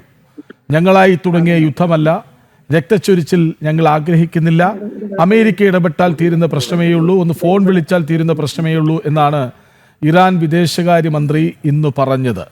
ഇറാൻ ഒടുവിൽ തിരിച്ചറിയുന്നു അവരുടെ ശക്തി. തീർച്ചയായിട്ടും ഇറാനെ സംബന്ധിച്ചുള്ള ഇറാനേറ്റ പ്രഹരം അതിഭയാനകമാണ്. നമ്മൾ വെളിയിൽ വരുന്ന വാർത്തകളെക്കാൾ ഭീകരമാണ് അന്തർദേശീയ മാധ്യമങ്ങളിൽ പുറത്തുവിടുന്ന വാർത്തകൾ. ഇവിടെ നമ്മൾ മനസ്സിലാക്കേണ്ട വസ്തുത, ഇറാന്റെ സൈനിക മേധാവികളെല്ലാം കൊല്ലപ്പെട്ടു കഴിഞ്ഞു. അത് നമ്മൾ 5 ദിവസങ്ങൾക്ക് മുമ്പ് ഈ വാറ് അപ്രഖ്യാപിത ഈ വാറ് അല്ലെങ്കിൽ ആക്രമണം ഇസ്രായേൽ അഴിച്ചുവിട്ട് അന്ന് തന്നെ നമുക്കറിയാം അവരുടെ സർവ്വസൈന്യാധിപൻ, അതുപോലെ തന്നെ അവരുടെ റിപ്പബ്ലിക്കൻ ഗാർഡിന്റെ സേനാ മേധാവി, ഏറ്റവും ദയനീയമായ അന്ത്യം എന്ന് പറയുന്നത് നമ്മുടെ ഖമനേയിയുടെ ഏറ്റവും വലിയ ഉപദേശകൻ, ഏറ്റവും അടുത്ത ഉപദേശകൻ, അത് അമേരിക്കയായിട്ടുള്ള ചർച്ചകളിൽ പങ്കെടുത്തുകൊണ്ടിരുന്ന ആ വ്യക്തി അദ്ദേഹത്തിന്റെ വീട്ടിലേക്ക് പോയ സമയത്ത് തന്നെ കൊല ചെയ്യപ്പെട്ടു നമ്മുടെ ഇസ്രായേൽ ആർമിയാണ്. ഇനി അവശേഷിക്കുന്നത് അവിടെ ഒരു നേതാവ് എന്ന് പറയാനായിട്ട് പെഷസ്കാൻ എന്ന് പറയുന്ന ഒരു പരിഷ്കരണവാദിയായ പക്ഷെ ഒരു പാവയായ ഇറാൻ പ്രസിഡന്റും അതുപോലെ തന്നെ ആയത്തുള്ള ഖമനേയി എന്ന് പറയുന്ന അവരുടെ പരമാധികാരി മാത്രമേ ഇനി അവശേഷിക്കുന്നുള്ളൂ. അദ്ദേഹത്തിനെ അവർ ലൊക്കേറ്റ് ചെയ്തതാണ്. അമേരിക്കയുടെ സമ്മർദ്ദം കൊണ്ടാണ് കൊല്ലാതിരുന്നല്ല. ഇപ്പോഴും അദ്ദേഹത്തിനെ ലൊക്കേറ്റ് ഇവരുടെ സർവൈലൻസിന്റെ അണ്ടറിലാണ് പറയപ്പെടുന്നത്. തന്നെയല്ല, ഏറ്റവും നമ്മുടെ ഈ പേജറാക്രമണത്തിനെ പോലെ തന്നെ ഏറ്റവും രസകരമായവും കൗതുകരവുമായിട്ടുള്ള കാര്യം എന്ന് പറഞ്ഞാൽ കൊല ചെയ്യപ്പെടുന്നവരുടെ ഫോണിലേക്ക് മെസ്സേജ് വരുന്നുണ്ട്, within short time we will kill you എന്ന്. 5 മിനിറ്റിനുള്ളിൽ കൊല്ലുകയും ചെയ്യും. ആ രീതിയിലാണ്, അത്രയ്ക്കും അഡ്വാൻസ്ഡ് ആയിട്ടാണ് ഇസ്രായേൽ മുന്നേറിക്കൊണ്ടിരിക്കുന്നത്. ഇസ്രായേൽ ഏറ്റവും ഭയാനകവും ഏറ്റവും എന്താ പറയുക, നമ്മൾ ഒരു രാഷ്ട്രത്തിന്റെ ബലഹീനത എന്ന് പറയുന്നത് ഇസ്രായേൽ ആ രാജ്യത്തിനുള്ളിൽ കയറി ടെഹ്റാൻ തൊട്ടടുത്തുള്ള ഒരു ആ വീഡിയോയിൽ തന്നെ നമുക്ക് കാണാൻ പറ്റും, ബ്ലാക്ക് ഗവൺമെന്റ് വീഡിയോയിൽ തന്നെ ഒരു മരുഭൂമി പോലെ തോന്നിക്കുന്നിടത്ത് നിന്ന് അവരുടെ നമ്മുടെ ഉക്രൈൻ റഷ്യയിലേക്ക് ട്രാൻസ്പോർട്ട് ചെയ്ത നമ്മുടെ ഡ്രോണുകൾ ആ റഷ്യയിൽ വെച്ച് തന്നെ അവരുടെ എന്താ പറയുക വ്യോമസേനയുടെ 34% തകർത്തതുപോലെ തന്നെ ഈ ഇറാന്റെ ടെറിട്ടറിക്കകത്തുള്ള ടെഹ്റാൻ എന്ന് പറയുന്ന സിറ്റിയുടെ അടുത്ത് തന്നെ നിന്ന് അത് ഓപ്പറേറ്റ് ചെയ്തിട്ടാണ് ഈ കൊലപാതകങ്ങളെല്ലാം നടന്നത്. കൂടാതെ 200ഓളം ഫ്ലൈറ്റുകളും അതിനകത്ത് കയറി വ്യോമ പ്രതിരോധ സംവിധാനത്തെല്ലാം തകർത്തു. ഇതൊരു വസ്തുത. ഇന്നിപ്പോ ഏറ്റവും പുറത്തു വരുന്ന ഒരു ഏറ്റവും ഞെട്ടിക്കുന്ന ഒരു വസ്തു എന്ന് പറയുന്നത് പുതുതായി നിയമിച്ച അവരുടെ ചീഫ് വാർ ഒഫീഷ്യലിനെ ഇന്ന് ഏതാണ്ട് 4 മണിയോടുകൂടി അവർ കൊന്നതായിട്ട് മാധ്യമങ്ങൾ റിപ്പോർട്ട് ചെയ്ത് കഴിഞ്ഞു. അപ്പോൾ ഇതിനകത്ത് നമ്മൾ മനസ്സിലാക്കേണ്ടത് ധൈര്യമായ ഒരു സാഹചര്യത്തിലേക്ക് ഇറാൻ കടന്നു കഴിഞ്ഞു. അപ്പോൾ അമേരിക്ക മനസ്സ് വെച്ചാൽ ഈ ഒരൊറ്റ സ്വിച്ച് ഓഫ് ചെയ്യുന്ന പോലെ ഈ ആക്രമണം അവസാനിപ്പിക്കാമെന്ന് ഇറാൻ പറഞ്ഞത് അവരുടെ ധൈര്യാവസ്ഥ ഉണ്ട്, യാതൊരു തർക്കമില്ല. തന്നെയല്ല, തങ്ങൾ യുദ്ധം ആഗ്രഹിക്കുന്നില്ല എന്ന് ഇറാൻ പറഞ്ഞിട്ടുണ്ട്. പക്ഷെ അമേരിക്ക അതിന് തയ്യാറായില്ലെന്നുള്ളതാണ് കൃഷ്ണാജി ഏറ്റവും വലിയ വസ്തുത എന്ന് പറയുന്നത്. നമുക്കൊരു ഉദാഹരണം പറയാം. ഇവിടെ നമ്മള് ഇറാഖിലെ സദാം ഹുസൈൻ ഭരണകൂടത്തിനെ അട്ടിമറിച്ചതുപോലെ, ലിബിയയിലെ ഗദ്ദാഫിയെ അട്ടിമറിച്ചതുപോലെ, സിറിയയിലെ ഭരണകൂടത്തെ അട്ടിമറിച്ചതുപോലെ, അല്ലെങ്കിൽ ഇറാഖിലെ ഒരു കാരണം പറഞ്ഞാൽ ആസായുധമാണെന്നുള്ളത്, ഇവിടെ ഒരു കാരണം പറയുന്നത് അണുവായുധം എന്ന് മാത്രമുള്ള വ്യത്യാസം മാത്രമേ ഉള്ളൂ ഇസ്രായേലിനെ സംബന്ധിച്ചുള്ള. പിന്നിൽ അമേരിക്കയാണെന്നുള്ളത് വളരെ വ്യക്തമായ കാര്യമാണ്. അതായത് അമേരിക്കയുടെ ഇരട്ടത്താപ്പ് നമുക്കറിയാം. ഒന്ന് മനസ്സിലാക്കി, 6 ദിവസങ്ങൾക്ക് മുമ്പ് നമ്മുടെ ട്രംപ് പറഞ്ഞത് എന്താ, ഇസ്രായേൽ ഒരു കാരണവശാലും ഇറാനെ ആക്രമിക്കാൻ പാടില്ല, ഇറാൻ പരിധിയിൽ വരണം. 5 ചർച്ച കഴിഞ്ഞു, ഇനി 6ാമത്തേതിൽ വന്ന് ഇതങ്ങ് നിർത്തിക്കളയാമെന്നാണ് പറഞ്ഞത്. പക്ഷേ ഇതൊന്നും മനസ്സിലാക്കാതെയാണോ അല്ലാതെയാണോ ഇതൊന്നും നമുക്ക് അറിയത്തില്ല. പക്ഷെ ഒരു കാര്യം നമുക്കറിയാം, ഇസ്രായേൽ എവിടെ യുദ്ധം ചെയ്യണമെങ്കിൽ ഒരു വെടി വെക്കണമെങ്കിൽ പോലും അമേരിക്ക അറിയാതെ കൊണ്ട് അത് നടക്കില്ല. അമേരിക്കയുടെ 51ാമത്തെ സ്റ്റേറ്റ് ആണെന്ന് അവരുടെ ഇസ്രായേൽ എന്ന് പറയുന്നത്. പിന്നെ ഇപ്പൊ നേരത്തെ ചോദ്യത്തിനുള്ള മറുപടി, അങ്ങനെ എന്തെങ്കിലും ഒരു തീരുമാനം അല്ലെങ്കിൽ അങ്ങനെ എന്തെങ്കിലും ഇറാന്റെ വാക്കുകളിൽ നിന്ന് വല്ല അഭ്യർത്ഥന മാനിക്കുന്നുണ്ടായിരുന്നുവെങ്കിൽ ഇന്നലെ G7 ഉച്ചകോടിയിൽ നമ്മുടെ കാനഡ, UK, ഇറ്റലി, ഫ്രാൻസ് ഉൾപ്പെടെയുള്ള 7 രാജ്യങ്ങൾ ഒരു എന്താ പറയുക ഒത്തുതീർപ്പ് വ്യവസ്ഥ കൊണ്ടുവന്നപ്പോൾ അതിൽ ഒപ്പിടാതെ കൊണ്ട് അമേരിക്കൻ പ്രസിഡന്റ് ട്രംപ് മടങ്ങിപ്പോയത് വാഷിംഗ്ടണിലേക്ക്. ഇന്നാണത് ശരിക്കും ഇന്ന് രാത്രിയിലാണ് മടങ്ങേണ്ടിയിരുന്നത്. അപ്പൊ അതിൽ നിന്ന് മനസ്സിലാക്കുന്നത് എന്തുകൊണ്ടാണ്, ഖമനേയി മന്ത്രിസഭയെ ആ ഭരണകൂടത്തെ അട്ടിമറിക്കുക എന്നുള്ള ആത്യന്തിക ലക്ഷ്യമാണ് ഇറാൻ ഇസ്രായേലും അതിന്റെ പിന്നിൽ അമേരിക്കയും ലക്ഷ്യം വെക്കുന്നത്. ഞാനൊരു ഉദാഹരണം പറയാം. 1979 ഷായുടെ ഭരണത്തെ അട്ടിമറിച്ചുകൊണ്ട് അയത്തുള്ള ഖൊമേനി, നമുക്കറിയാം അദ്ദേഹം പ്രവാസിയായിരുന്നു, ഫ്രാൻസുകാരൻ എന്റെ ഓർമ്മ, അവിടെ ലാൻഡ് ചെയ്ത് ഭരണം ഏറ്റെടുത്തതിന് ശേഷം ആ ഇറാനിൽ വന്നിരിക്കുന്ന ഭരണമാറ്റങ്ങളും മനുഷ്യരുടെ പ്രത്യേകിച്ച് സ്ത്രീകളുടെ സ്വാതന്ത്ര്യത്തിലൊക്കെ വലിയ വിലക്ക് വന്നു. പക്ഷെ താലിബാന്റെ അത്ര ഒന്നും വന്നിട്ടില്ല. ഈ 1970 മുമ്പ് ഇറാനിലെ സ്ത്രീകള് ലോക സുന്ദരി പട്ടത്തിന് വരെ മത്സരിച്ചിട്ടുണ്ട്. അത് ഏറ്റവും ഫാഷനബിൾ ആയ ഒരു രാജ്യമായിരുന്നു ഇറാഖിലെ പോലെ. അതെല്ലാം മാറി 2021 നടന്നൊരു സംഭവമാണ് ഇതിന്റെയൊക്കെ ഇപ്പോഴത്തെ തുടക്കം എന്ന് പറയുന്നത്. അതായത് ഈ ഹെലികോപ്റ്ററിൽ അപകടത്തിൽ മരിച്ച ഇബ്രാഹിം റൈസി എന്ന് പറയുന്ന ഇറാന്റെ പ്രസിഡന്റ്, അയാൾ ഹെലികോപ്റ്റർ അപകടത്തിൽ മരിച്ചൊന്നുമല്ല, ആ ഹെലികോപ്റ്റർ തകർത്തതാണ്. അതിന്റെ പിന്നിൽ മൊസാദ് ആണെന്നുള്ളത് വളരെ വ്യക്തം. ഇസ്രായേൽ അത് അംഗീകരിച്ചിട്ടില്ലെന്ന് മാത്രമേ ഉള്ളൂ. ആ മനുഷ്യന്റെ ഭരണകാലത്ത് 2021 അവിടുത്തെ ഒരു യൂണിവേഴ്സിറ്റിയിലെ സ്റ്റുഡന്റ്, ഒരു പെൺകുട്ടി, ഒരു തട്ടം ഇട്ടില്ല എന്നുള്ള കാരണത്താൽ മതപോലീസ് പിടിച്ചുകൊണ്ടുപോയി ഇന്ന് വരെ ലോകം ദർശിക്കാത്ത രീതിയിലുള്ള ക്രൂരമായ രീതിയിൽ ആ പെൺകുട്ടിയെ കൊന്നത് ഇറാനിൽ വലിയ പ്രക്ഷോഭത്തിന് കാരണമായി. ആ 10,000-കണക്കിന് വിദ്യാർത്ഥികളുടെ യുവതി യുവാക്കൾ രംഗത്തിറങ്ങിയപ്പോൾ 5,000-ഓളം പേരെ ഇറാനിൽ തടവിലാക്കി വധശിക്ഷയ്ക്ക് വിധിച്ചു കൊന്നുകളഞ്ഞവനാണ് ഈ പറയുന്ന ഇബ്രാഹിം റൈസി. 22,000-ഓളം ആളുകളെ ജയിലിലിട്ടു. കാവി രീതി പോലെ ഇപ്പോൾ പുറത്തു വരുന്നൊരു വാർത്തയുണ്ട്. അതിന് വീഡിയോ ഇസ്രായേൽ പുറത്തു വിട്ടു കഴിഞ്ഞു. ടെഹ്റാന് സമീപമുള്ള ഒരു 1000-ങ്ങളെ പാർപ്പിച്ചിരിക്കുന്ന ഒരു ജയിലിൽ പുറത്തു നിന്നുള്ള ആൾക്കാർ തുറന്നു കൊടുത്ത് തടവുകാർക്ക് പുറത്തേക്ക് പോയി കഴിഞ്ഞു. അതിന് ആ വീഡിയോ പുറത്തു വന്നിട്ടുണ്ട്. അതിന് ഇറാൻ പറയുന്ന ഭാഷ എന്ന് പറയുന്നത് അജ്ഞാതര വന്ന് ആ ഇസ്രായേൽ അവരുടെ ജയില് തുറന്നു വിട്ടെന്ന് പറഞ്ഞു. ഇത് തന്നെയാണ് ഇറാഖിൽ നടന്നിരുന്നത്. ഇറാഖിലെ തടവുപുള്ളികളായിട്ടുള്ള 22,000-ഓളം ആളുകളെ അന്ന് തുറന്നു വിട്ടു. അപ്പൊ അവിടെ സംഭവിക്കുന്ന എന്തുകൊണ്ട്? അപ്പൊ ദയനീയമായ ഒരു ഭരണകൂടത്തിന്റെയാണ് അവിടെ കണ്ടുകൊണ്ടിരിക്കുന്നത്. പക്ഷെ എനിക്ക് പറയാൻ വേറൊരു വേർഷനുണ്ട്. അത് ഒരു ഉത്തരവാദിത്തപ്പെട്ട അല്പം നേരത്തെ പറഞ്ഞ അദ്ദേഹം പറഞ്ഞ പോലെ തന്നെ പാകിസ്ഥാനേക്കാളും വളരെ റെസ്പോൺസിബിൾ ആയിട്ടുള്ള രാജ്യമാണ് ഇറാൻ. അത് സമ്മതിക്കാതിരിക്കാൻ പറ്റില്ല. ഇന്ത്യയായിട്ട് നല്ല ബന്ധം, വളരെ പല പ്രതിസന്ധി ഘട്ടങ്ങളിൽ നമുക്ക് ഇന്ധനം നൽകി സഹായിച്ചിട്ടുള്ള രാജ്യമാണ് ഇറാൻ. ഇറാനുമായിട്ട് വ്യാപാര ബന്ധങ്ങളുണ്ട്. നമ്മുടെ സ്റ്റുഡൻസ് ആയിട്ട് 10,000-ഓളം പഠിക്കുന്നുണ്ട്. ഉത്തരവാദിത്വ രാഹിത്യം അവിടെ കാണിച്ചു എന്ന് പറയാൻ പറ്റത്തില്ല. പക്ഷേ ഇസ്രായേലിനെ സംബന്ധിച്ചിടത്തോളം അവർ പറയുന്ന ന്യായം എന്താ? ഈ രാജ്യം ഒരു അണുവായുധം ഉണ്ടാക്കിയാൽ അത് ഞങ്ങൾക്ക് ഭീഷണിയാണെന്നാണ് പറയുന്നത്. ഏറ്റവും കൗതുകം, ഈ യുദ്ധത്തിന്റെ ഏറ്റവും വലിയ കൗതുകം എന്ന് പറയുന്നത് അതിർത്തികളില്ലാത്ത രണ്ട് രാജ്യങ്ങൾ തമ്മിലാണ്. ഏറ്റവും കുറഞ്ഞ അകലെന്ന് പറയുന്നത് 1,360 കിലോമീറ്റർ. ടെഹ്റാനിലേക്ക് 1,985 കിലോമീറ്റർ ഡിസ്റ്റൻസ് ഉണ്ട്. രണ്ട് രാജ്യങ്ങളുടെ മുകളിലൂടെയാണ് ഈ യുദ്ധം നടക്കുന്നത്. ഇനി ഈ ആദ്യത്തെ അവസാനിപ്പിക്കുന്നതിന് വേറൊരു രസകരമായ കാര്യം പറയാം. ഇറാഖിൽ 8 ലക്ഷത്തോളം ഗാർഡ് ഉണ്ടായിരുന്നു, പട്ടാളക്കാരുണ്ടായിരുന്നു. സദാം ഹുസൈന്റെ സ്ട്രെയിറ്റ് അണ്ടറിൽ ഈ ഇറാഖിനെ കേവലം 10,000 വരുന്ന അമേരിക്കൻ പട്ടാളം വളഞ്ഞപ്പോൾ, നാറ്റോ എല്ലാം കൂടുതൽ സഖ്യം വളഞ്ഞപ്പോൾ ഈ 8 ലക്ഷം വരുന്ന പട്ടാളക്കാർ അപ്രത്യക്ഷമായി. എവിടെ പോയി? അവരെല്ലാം യൂണിഫോം അഴിച്ചുകൊണ്ട് സിവിലിയൻസായി മാറി. എന്ന് പറഞ്ഞാൽ ഇപ്പോഴത്തെ അവരുടെ 6 ലക്ഷം വരുന്ന ഇറാന്റെ റിപ്പബ്ലിക്കൻ ഗാർഡും 4 ലക്ഷത്തോളം വരുന്ന അവിടെ ആർമിയും ഒരുപക്ഷെ ഈ ആക്രമണത്തിൽ പിടിച്ചു നിൽക്കാണ്ട് ജീവൻ രക്ഷപ്പെടുത്താൻ അവർ പട്ടാള യൂണിഫോം അഴിച്ച് കീഴടങ്ങാൻ മേലാകില്ല എന്നൊന്നുമില്ല. കാരണം ഈ ചരിത്രങ്ങളെല്ലാം നമ്മളെ പഠിപ്പിക്കുന്നതാ. ലിബിയയിൽ അത് തന്നെ നമ്മുടെ മുമ്പിൽ കാണിച്ചു തരുന്നത്. ലിബിയയിലെ ഗദ്ദാഫിയുടെ തൊട്ടു വലയത്തിൽ അദ്ദേഹത്തെ സംരക്ഷിച്ചിരുന്ന ആർമിയും സ്ത്രീകളുടെ വലയം പോലും അദ്ദേഹത്തെ പിടിക്കുന്നതിന് മുമ്പ് അപ്രത്യക്ഷമായെന്നാണ് പറഞ്ഞത്. അപ്പൊ അങ്ങനെയൊക്കെ വെച്ച് നോക്കുമ്പോഴത്തേക്കും ഇസ്രായേലും അമേരിക്കയും ആ ഭരണകൂടത്തെ അട്ടിമറിക്കും. അവിടെ ഒരു ജനാധിപത്യ ഭരണകൂടം ഉണ്ടാവും എന്നുള്ള കാര്യത്തിൽ യാതൊരു സംശയം അതിലേക്ക് മാറിക്കൊണ്ടിരിക്കുന്നത്. ഒറ്റ കാര്യം പറയാം. മുൻ കരസേനാ ഉദ്യോഗസ്ഥൻ ബ്രിഗേഡിയർ വേണു നായർ കൂടി ഒപ്പം ചേരുന്നുണ്ട്. ശ്രീ വേണു നായർ, എന്താണ് ഇറാനിൽ സംഭവിക്കുന്നത്? ഇസ്രയേലിൽ എന്നല്ല ചോദ്യം, എന്താണ് ഇറാനിൽ സംഭവിക്കുന്നത്? എല്ലാവർക്കും ജയ് ഹിന്ദ്. ഇറാന് പ്രതീക്ഷിക്കാത്ത ഒരു സമയത്താണ് ഇസ്രായേലിന്റെ ഈ ആക്രമണം വരുന്നത്. ഇത് ഇറാൻ ചോദിച്ചു വാങ്ങിച്ചതാണ് എന്ന് തന്നെ പറയണം. ഇറാനും ഇസ്രായേലും തമ്മില് യാതൊരു പ്രശ്നവുമില്ലായിരുന്നു 1979 വരെ. ഷാ ഇറാന്റെ കാലത്താണെങ്കിലും അവർ തമ്മിൽ നല്ല ബന്ധമായിരുന്നു. 79 ഷായുടെ ഭരണത്തിന് അവിടുത്തെ പൊതുജനത്തിന് ഇഷ്ടമായിരുന്നില്ല. വളരെ എല്ലാവരും അടിച്ചമർത്തിക്കൊണ്ടുള്ള ഭരണമായിരുന്നു എന്നുള്ളത് എല്ലാവർക്കും അറിയാം. അപ്പൊ അതുകൊണ്ടൊരു ഭരണമാറ്റം വരണമായിരുന്നു. അപ്പോൾ റജൽ ലൂക്കോസ് പറഞ്ഞ പോലെ നമ്മുടെ വെസ്റ്റേൺ യൂറോപ്പിനെ എല്ലാം വെല്ലുന്ന രീതിയിലുള്ള സംസ്കാരവും ആധുനികതയുമായിരുന്നു അവിടുത്തെ അന്നത്തെ ലേഡീസിന്റെ ഈ പറഞ്ഞ പോലെ അവരുടെ വസ്ത്രധാരണവും അവരുടെ നൈറ്റ് ലൈഫും എല്ലാം എന്നെ പോലുള്ളവർ അതിന്റെ പലതും കണ്ടിട്ടുള്ളതാണ്. 60-കളിലാകട്ടെ 70-കളിലാകട്ടെ ഒക്കെ കണ്ടതാണ്. അപ്പൊ അതുപോലെ തന്നെ ഇറാന്റെ ധനസഹായത്തോടു കൂടിയാണ് നമ്മുടെ രാജസ്ഥാൻ കനാൽ അതിന്റെ ഒക്കെ തുടക്കം അദ്ദേഹത്തിന്റെ ധനസഹായത്തോടു കൂടിയാണ്. അപ്പൊ 79-ല് ഇങ്ങനെ ഒരു ഭരണമാറ്റം വന്നപ്പോൾ അവർ തിയോക്രാറ്റിക് സൊസൈറ്റി ഗവൺമെന്റ് ആയിട്ട് മാറി.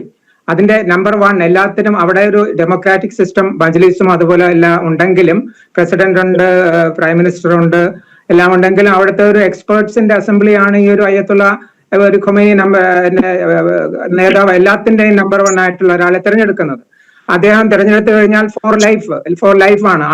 ആദ്യത്തെ അയത്തുള്ള ആയിരുന്നത് റഹൂമുള്ള ഖൊമൈനി ആയിരുന്നു. അദ്ദേഹം 79 മുതൽ 89 വരെയാണ് ഉണ്ടായിരുന്നത്. അപ്പൊ ഈ തിയോക്രാറ്റിക് സൊസൈറ്റി ആയിട്ട് ആ രാജ്യത്തെ മാറ്റിയപ്പോൾ അത് ആകെ ഒരു നല്ല നാളെയൊക്കെ ആയിരിക്കുമെന്നാണ് അവരെല്ലാം വിചാരിച്ചത്. പക്ഷേ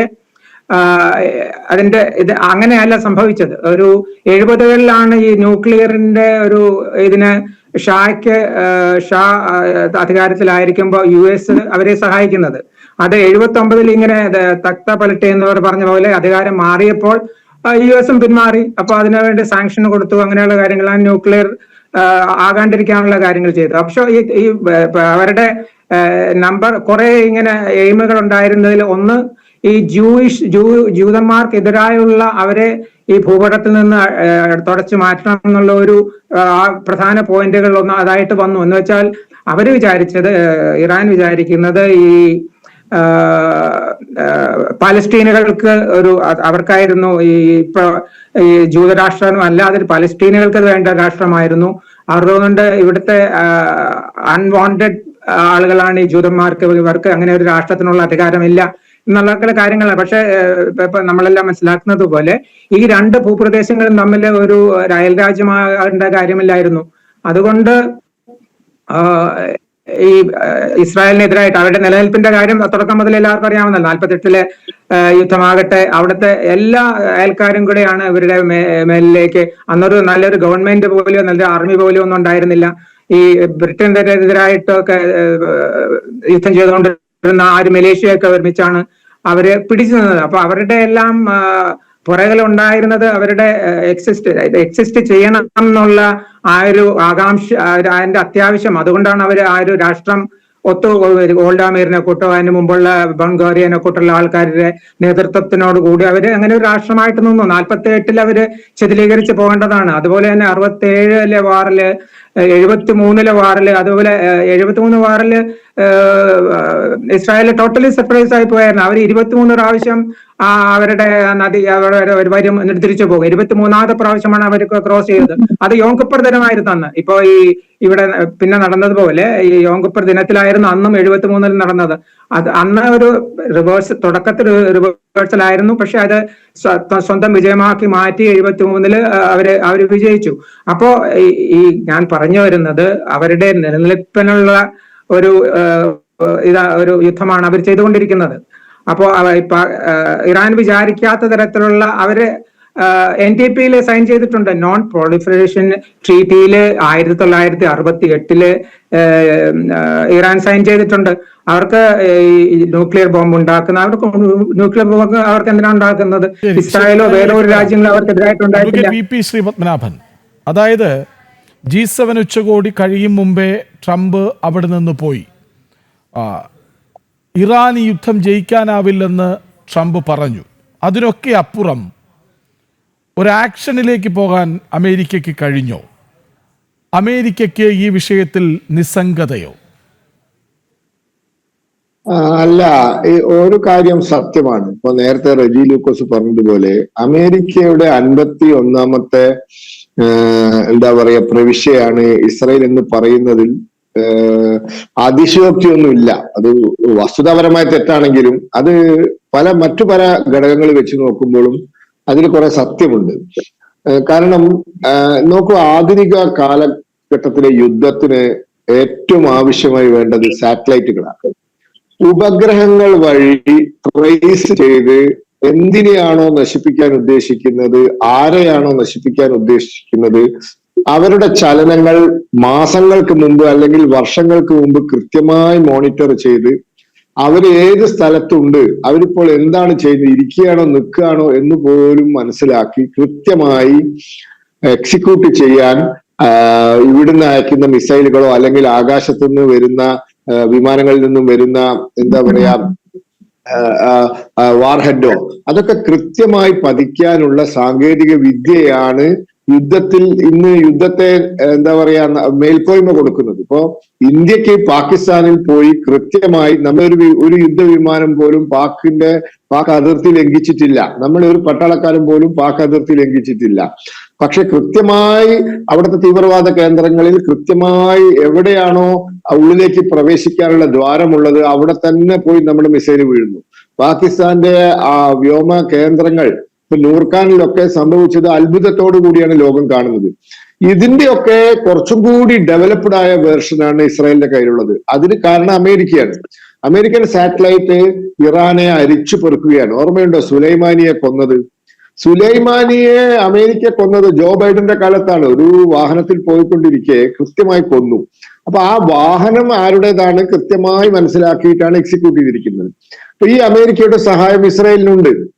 അപ്പൊ ഇസ്രായേൽ ഈ ഒരു സാങ്കേതിക വിദ്യയുടെ മുൻതൂക്കം, അതാണ് ഇസ്രായേലിന് നൽകുന്ന മുൻതൂക്കം. അപ്പോ അമേരിക്ക പിന്നെ എങ്ങനെയാണ് ഈ വിഷയത്തില് ഒരു നിഷ്പക്ഷ നിലപാടെടുക്കുക? അമേരിക്ക നിഷ്പക്ഷ നിലപാടെടുക്കുമെന്ന് ആരും പ്രതീക്ഷിക്കണ്ട. അമേരിക്ക പരമാവധി എന്താ പറയാ പരമാവധി ഡാമേജ്, പരമാവധി നാശനഷ്ടം ഇറാനിൽ വരുത്തുന്നത് വരെ അമേരിക്ക മിണ്ടാതിരിക്കും. എന്നതിന് ശേഷം അമേരിക്ക ആഗ്രഹിക്കുന്നത് ഇസ്രായേലിനെ കൊണ്ട് ഖമേനിയെ കൊല്ലുക എന്നുള്ളതായിരിക്കില്ല. അവിടെ ഈ ഖമേനിക്കെതിരെ ജനങ്ങളുടെ ഒരു പ്രതിവിപ്ലവോ അല്ലെങ്കിൽ ഒരു ബഹളം ഉണ്ടാവട്ടെ. അതിന് അവിടുത്തെ ജനങ്ങളെ പരമാവധി ഉപദ്രവിച്ചു കഴിഞ്ഞാൽ സ്വാഭാവികമായിട്ടും അവരെന്താ ചെയ്യുക? തങ്ങളെ സംരക്ഷിക്കാൻ പറ്റാത്ത ഭരണാധികാരികൾക്കെതിരായിട്ട് അവര് പ്രതികരിക്കും. അത് അവർ ഇറാൻകാരുടെ കൈകൊണ്ട് തന്നെ ഖമേനി സ്ഥാനഭ്രഷ്ടനാക്കപ്പെടുകയോ വധിക്കപ്പെടുകയോ ചെയ്യട്ടെ എന്ന ഒരു നിലപാടായിരിക്കും അമേരിക്കയ്ക്ക്. അതുകൊണ്ടാണ് മറ്റു എല്ലാ പട്ടാള ഉദ്യോഗസ്ഥന്മാരെയും കൊല്ലാൻ അമേരിക്ക അനുവദിച്ചിട്ടായിരിക്കണമല്ലോ ഇസ്രായേൽ കൊന്നിട്ടുണ്ടാവുക. ഇവിടെ മാത്രം അമേരിക്ക തടഞ്ഞു എന്ന് പറയാനുള്ള കാരണം അതാണ്. അപ്പൊ അമേരിക്ക തിരകഥാ സംഭാഷണം ഇറാനുള്ളിൽ ഒരു ആഭ്യന്തര പ്രശ്നം അങ്ങനെ കത്തുന്നുണ്ട്. ഖമേനിയുടെ ചിത്രങ്ങൾ കത്തിക്കുന്ന ദൃശ്യങ്ങൾ ഇപ്പോൾ പ്രചരിക്കുന്നുണ്ട്. അത് ഉപയോഗിച്ചിരിക്കുന്ന ഫ്ലെക്സ് ബോർഡുകൾ വലിച്ചു കീറുന്ന ദൃശ്യങ്ങൾ പ്രചരിക്കുന്നുണ്ട്. അത് വളരെ പരസ്യമായി ഇല്ലെങ്കിൽ പോലും പല ക്യാമറകളിലും ആ ദൃശ്യങ്ങൾ തെളിഞ്ഞിട്ടുണ്ട്. അതായത് ഇറാനിൽ ഒരു ആഭ്യന്തര കലാപം ഉണ്ടാകുന്നുണ്ട്, മുള പൊട്ടുന്നുണ്ട്. അത് ഒരു വശത്ത് ഉപയോഗപ്പെടുത്തുകയാണോ ഇസ്രായേൽ? കാരണം ഇറാൻ സൈന്യത്തെ കൂടുതൽ ദുർബലമാക്കുക, അമേരിക്ക ഉപരോധിക്കുന്ന ഇറാന്റെ സാമ്പത്തിക ഞെരുക്കം കൂടുതൽ കടുപ്പിക്കുക, അങ്ങനെ പല ലക്ഷ്യങ്ങളിലൂടെ അവിടെ തന്നെ ഒരു കലാപം ഉണ്ടാകട്ടെ, അതിലൂടെ ഖമേനി അപ്രത്യക്ഷനാകട്ടെ അല്ലെങ്കിൽ മാറ്റി നിർത്തപ്പെടട്ടെ, അങ്ങനെ ഒരു തന്ത്രം കൂടി ഇസ്രയേൽ പ്രയോഗിക്കുന്നുണ്ടോ അമേരിക്കയുടെ ആശീർവാദത്തോടെ? തീർച്ചയായിട്ടും അതാണ് നാം മനസ്സിലാക്കേണ്ടത്. അല്ലെങ്കിൽ ഈ ഖമേനിയെ കൊന്നു കഴിഞ്ഞാൽ തീർന്നല്ലോ. പക്ഷെ ഖമേനിയെ മാത്രം കൊല്ലില്ല. ഈ ആളുകളെ മുഴുവൻ കൊല്ലാൻ സാധിക്കുന്ന ഇസ്രായേലിന്റെ സാങ്കേതിക വിദ്യക്ക് അല്ലെങ്കിൽ അമേരിക്കൻ സഹായത്തോടുള്ള സാങ്കേതിക വിദ്യക്ക് ഖമേനിയെ കൊല്ലാൻ നിമിഷങ്ങൾ മതി. പക്ഷെ അവർ കൊല്ലും എന്ന് നമുക്ക് വിശ്വസിക്കാൻ വയ്യ. അപ്പൊ ബാക്കി എല്ലാവരും വധിക്കുക, ഇറാന് കനത്ത നാശനഷ്ടം ഉണ്ടാവുക, ജനങ്ങൾക്ക് വലിയ ദുരിതം ഉണ്ടാവുക. സ്വാഭാവികമായിട്ട് എന്താ സംഭവിക്കുക? അവിടുത്തെ ഒരു വിഭാഗം ജനങ്ങളും ഒരു വിഭാഗം പട്ടാളക്കാരും എല്ലാവരും ഇയാൾക്കെതിരെയാവും. അവിടെ ഒരു പ്രതിവിപ്ലവം ഉണ്ടാവും. ചിലപ്പോൾ അയാൾ വധിക്കപ്പെടും, അല്ലെങ്കിൽ അയാൾ നാടുവിടും, എന്തെങ്കിലും സംഭവിക്കും. അപ്പോൾ അതിന്റെ കുറ്റം ഇസ്രായേലിന്റെ അമേരിക്കയുടെ തലയിലായിരിക്കില്ല. ജനങ്ങളുടെ ഒരു പ്രതിവിപ്ലവമായി അതിനെ കണക്കാക്കും. അപ്പോൾ ഇവർ ആഗ്രഹിക്കുന്നത് നടക്കും. നാളെ ഇവർക്ക് വേണ്ട ഒരു പാവ ഗവൺമെന്റിനെ അവിടെ വാഴിക്കും. ഇപ്പൊ ജോർദാനിൽ ചെയ്ത പോലെ. ജോർദാൻ എന്ന് പറയുന്നത് അമേരിക്കയും ഇസ്രായേലും പറയുന്നത് അക്ഷരപ്രതി അനുസരിക്കുന്ന ഒരു രാജ്യമായി മാറിയിരിക്കുകയാണ്. മറ്റ് ഗൾഫ് രാജ്യങ്ങൾ, അറബി രാജ്യങ്ങളും ഏതാണ്ട് അങ്ങനെ തന്നെയാണല്ലോ. എല്ലാവരും അമേരിക്കയുടെ കീഴിലാണല്ലോ. അമേരിക്കയെ അനുസരിക്കാത്ത രണ്ട് രാജ്യങ്ങളെ ഉണ്ടായിരുന്നുള്ളൂ, ഒന്ന് ഇറാഖും ഒന്ന് ഇറാനും. അതിൽ ഇറാഖിനെ അവർ ശരിയാക്കി. ഇപ്പോൾ ഇറാഖും ഇറാനും ഏതാണ്ട് ഒരുമിച്ചാണ് നിൽക്കുന്നത്. ഇറാനെയും കൂടി ശരിയാക്കി കഴിഞ്ഞാൽ പിന്നെ പശ്ചിമേഷ്യയിൽ എല്ലാം അമേരിക്ക പറയുന്നത് പോലെ നടക്കും എന്ന ഒരു സാഹചര്യം സൃഷ്ടിക്കൽ തന്നെയാണ് ഇതിന്റെ പിന്നിലുള്ളത്.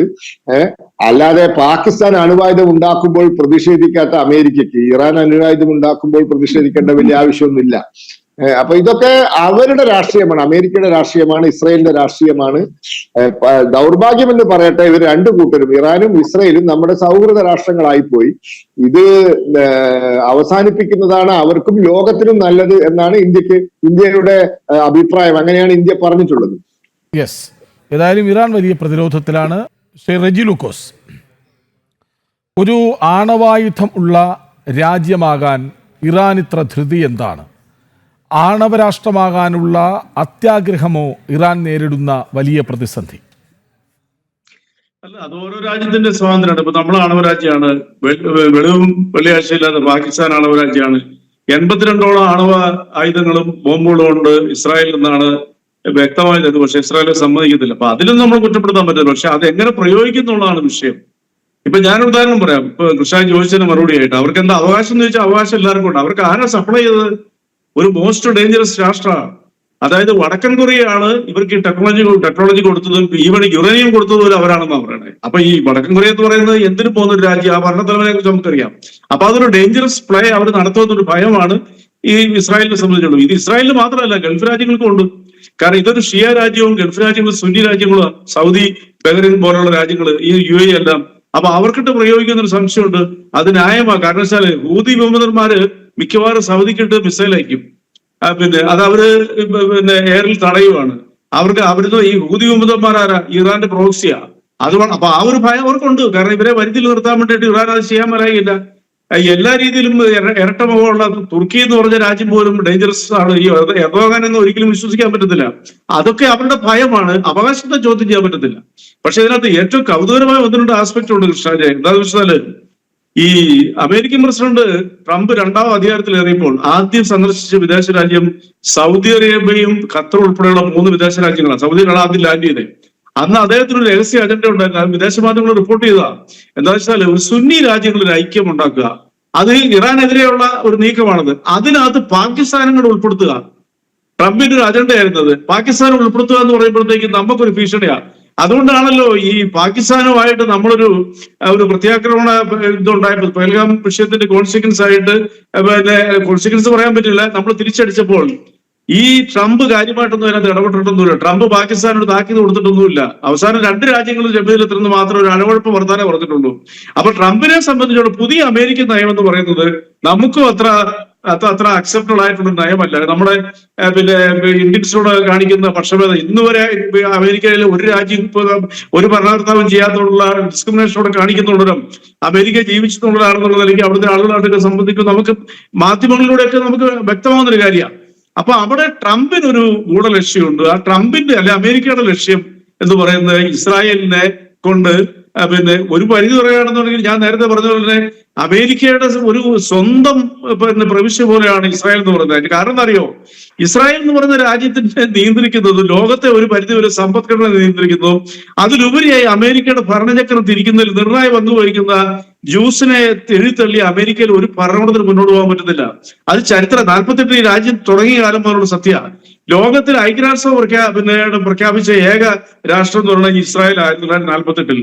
ഇസ്രായേൽ എന്ന് പറയുന്നത് ഇന്ത്യയുടെ കേരളത്തിന്റെ ജനസംഖ്യ പോലുള്ള 94 ലക്ഷം ജനങ്ങളെ അവിടെ ജീവിക്കുന്നുള്ളൂ.